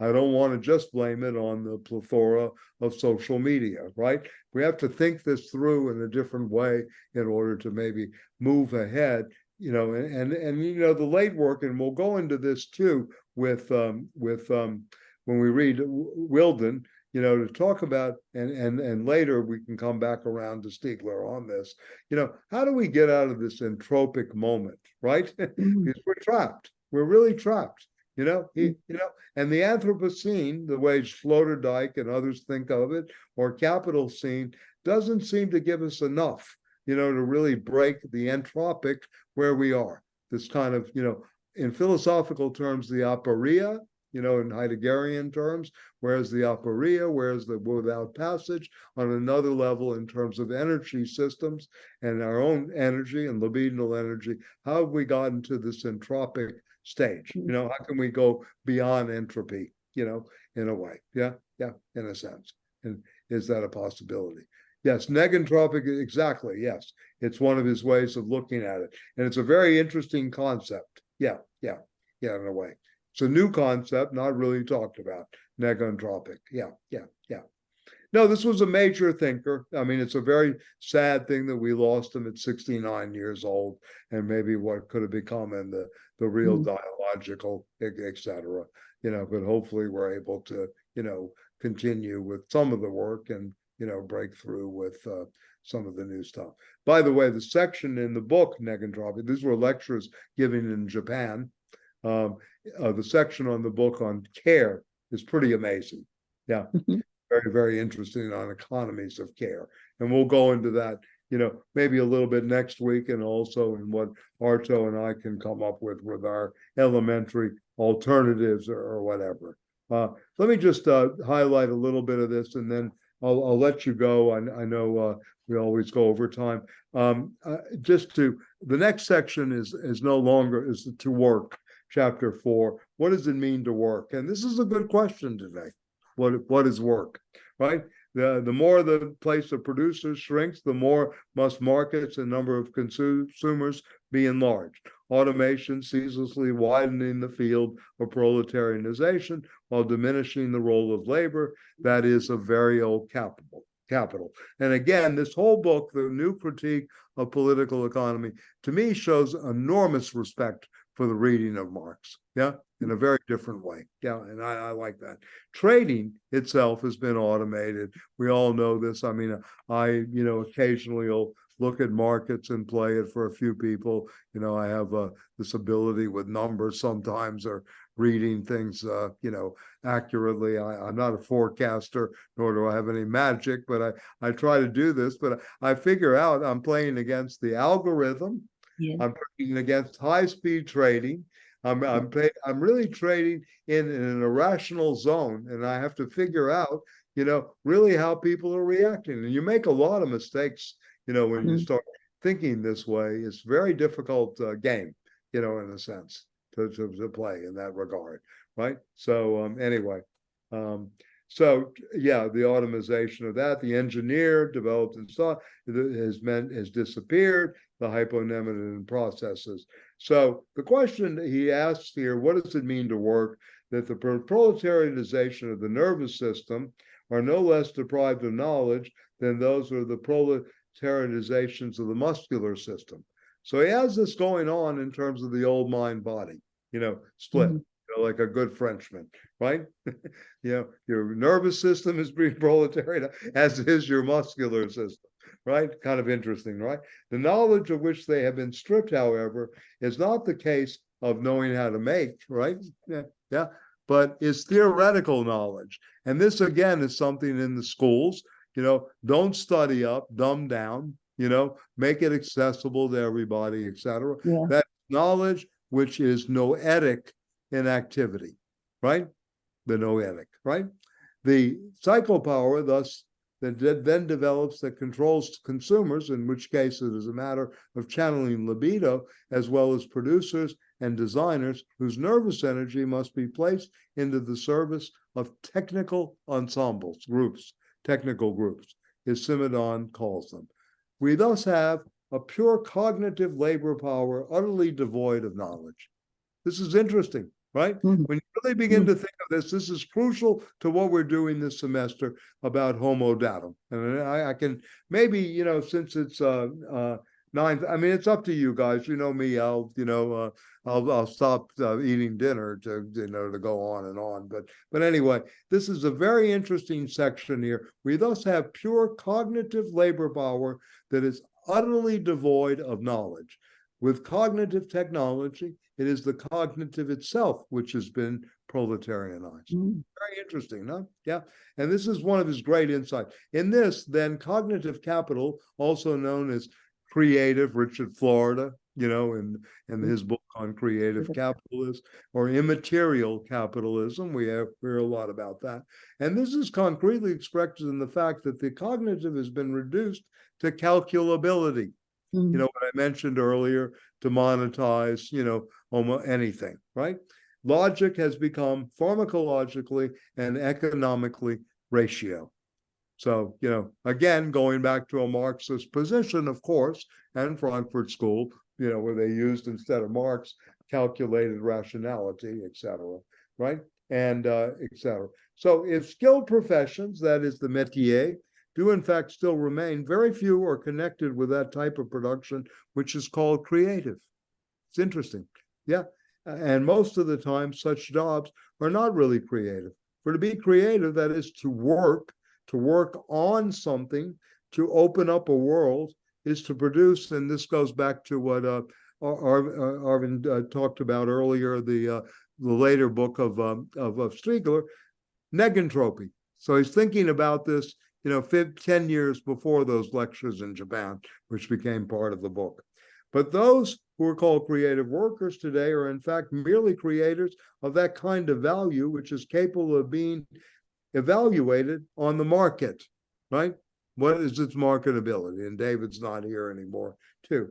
Like press offices or public relations officials work towards the entropic adaptation of the system, right? But who do not create any works or open up any work, right? To work always means to work with the incalculable, right? That is to work with the infinity of the desirable, which means that a process of individuation is constituted through its unachievability. Such is the reality, and this is interesting too, of what Lazzarato calls the cooperation between brains, right? As it is produced through grammatization systems which make possible the proletarianization of all those tasks conducted at the highest level of nervous system activity. This results in the formation of a systemic stupidity. I like this term very much, systemic stupidity. Yeah. Because Arto, as you know, we started off with systemic and strategic in terms of HOMO DATUM. This Stiegler is giving us some senses here. Systemic stupidity, making possible, among other things, Alan Greenspan. You could put J. Powell, just substitute his name. Attempt to explain before the House of Representatives how he would, in all sincerity, have led the world to the brink of catastrophe, as well as the cretinization of these financial elites who discovered they'd been rolled by Bernie Madoff. You know, his old jazz club ownership days is coming through here, rolled by Bernie Madoff. The elites have themselves been proletarianized, that is, deprived of knowledge of their own logic and by their own logic. You know, look at the Bankman case. That would be an interesting case to look at, right? Many ways. You know, she's a neighbor. He's in the Brooklyn jail. I have Ghislaine and Bankman Fried are neighbors of mine. I'm about 12 blocks away from the Brooklyn Kings County Jail, and they're both there. Jeffrey Epstein's friend, you know, and by the way, the Jeffrey Epstein best friend Wexler just took money away from Harvard, claiming that it's a moral outrage that they allowed the Harvard Crimson to take a side against the state of Israel. See, he withheld all endowment money today. And this is going on, you know, as you know. This is totally expected, totally predictable. You don't need high math to figure this out, what's going to happen, you know, in the U.S. schools. Michael, I have friends in lower places in Rikers Island. Yep. That? But to go on, yeah. No, tell me about the friends in the lower, you know, I know people in Rikers too, but I'm just saying, we're all surrounded the by lower places. Yeah. No, they're more interesting in a way, but you know, Stiegler is talking about, you know, that they have been proletarian, deprived of knowledge of their own logic and by their own logic. Yeah.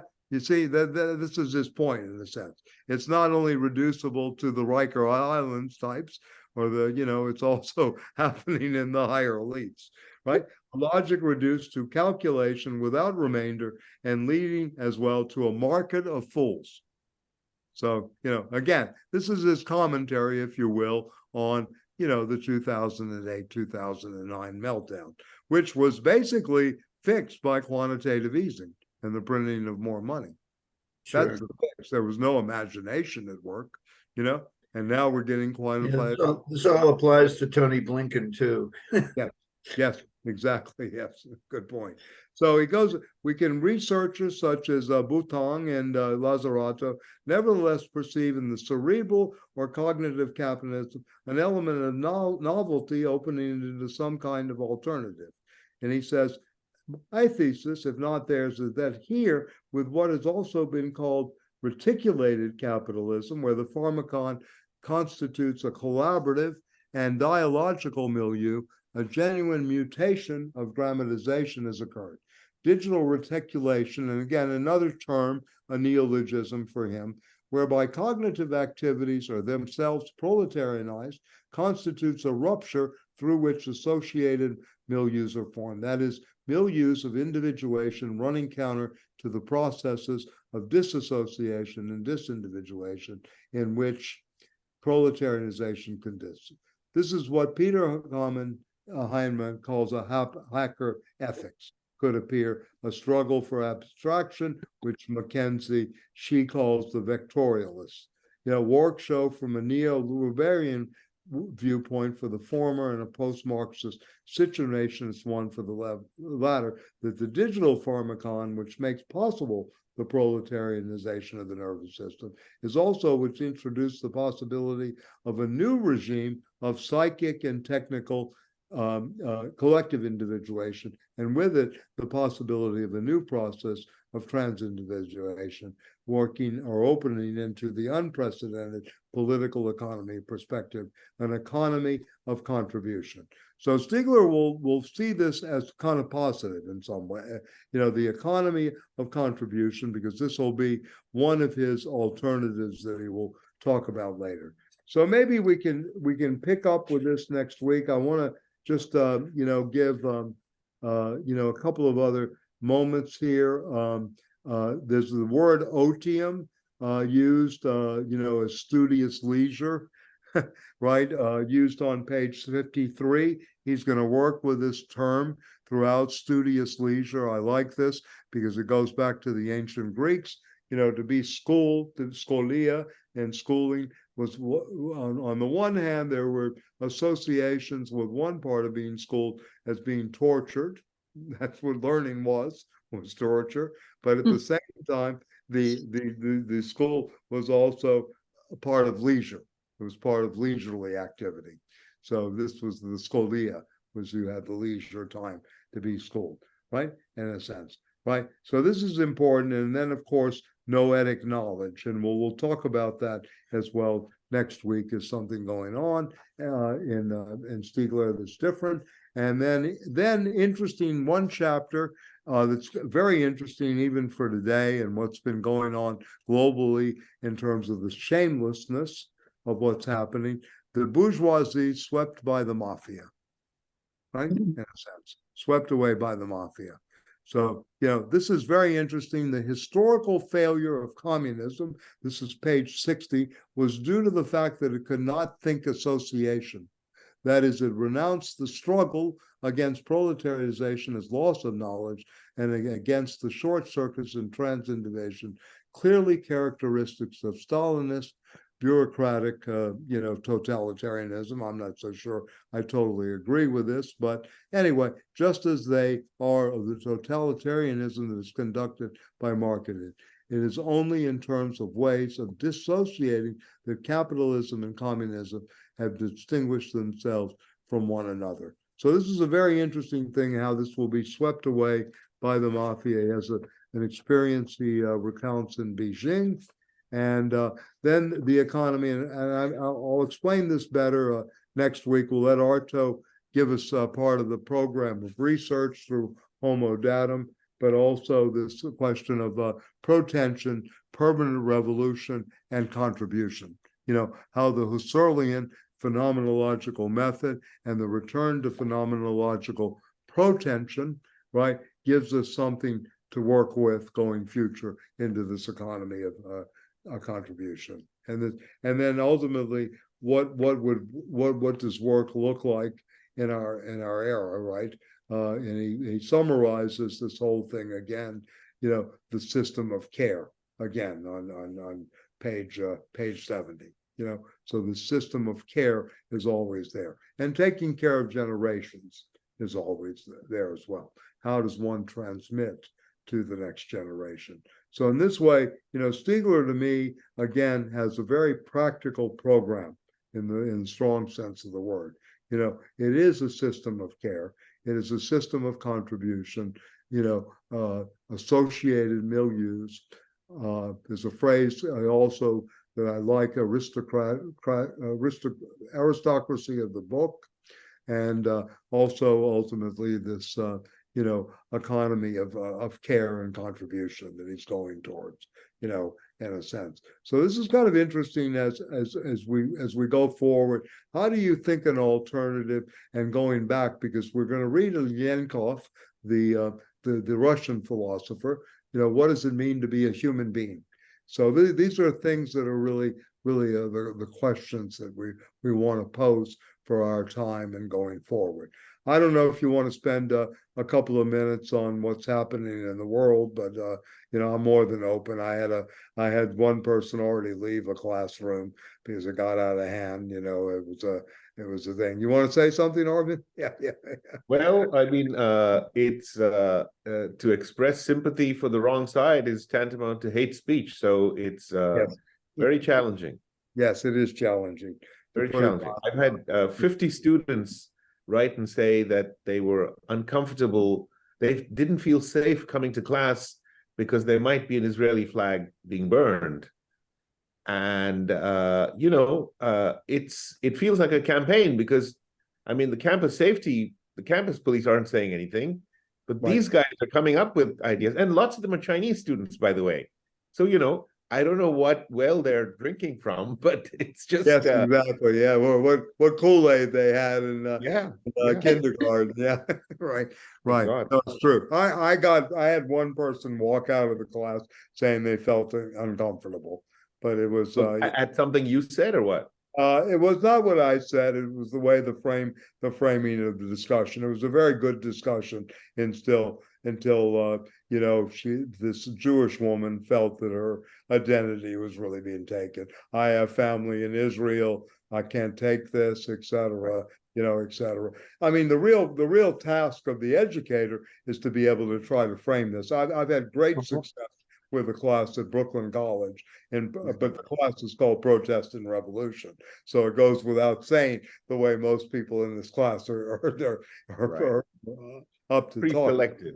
Yeah, but it's kind of interesting though. The one woman was in Israel taking the class, and she's online, but she was very open to hearing the sides, presenting her own side, which was interesting. Yeah, and people actually listened. You saw real civility. In fact, you saw more of an openness than you have at the UN, of course. Right? More than you're going to get in terms of any of the political sphere. And I told them we should record this and just send it to the politicians and say, this is the kind of discussion you can have. Because we discussed one state solution, two state solutions, how that would be done. How do you draw the map? How do you begin the discussion? What is the issue of reparations and all of this? Where do you really go in terms of the negotiation? So to me, this is a productive way of getting them ready for the world and thinking about it in a very practical way. Yeah. I'm curious, Arvon, where do you teach? I teach at NYU. So yesterday there was a protest at Washington Square Park, and there were different sides. They were all sort of there in the same crowd, and above them, 4 choppers, public money, 4 choppers. Similar scene at Columbia University. Yes. 3 choppers, 4 choppers. I mean, it's just and so that becomes an excuse for students saying, I don't feel safe, because it feels like a war zone, Yeah. But it's well, they're sending 2 aircraft carrier battle groups to confront an insurgent guerrilla group with no assistance for the people of Gaza, who are treated essentially as criminals. Yeah. I mean, that's the sort of silent equation, which is, not to be challenged. So, yeah, it's very difficult. And, I'll do things like this. I mean, I'm always ready to kind of face the repercussions. But, I mean, someone sent me from the Jewish Currents, this is a textbook case of genocide. And this is the Jewish Currents, written by a Jewish person for the Jewish Currents. That this is, at one level, I don't think it's always productive to start at the extreme.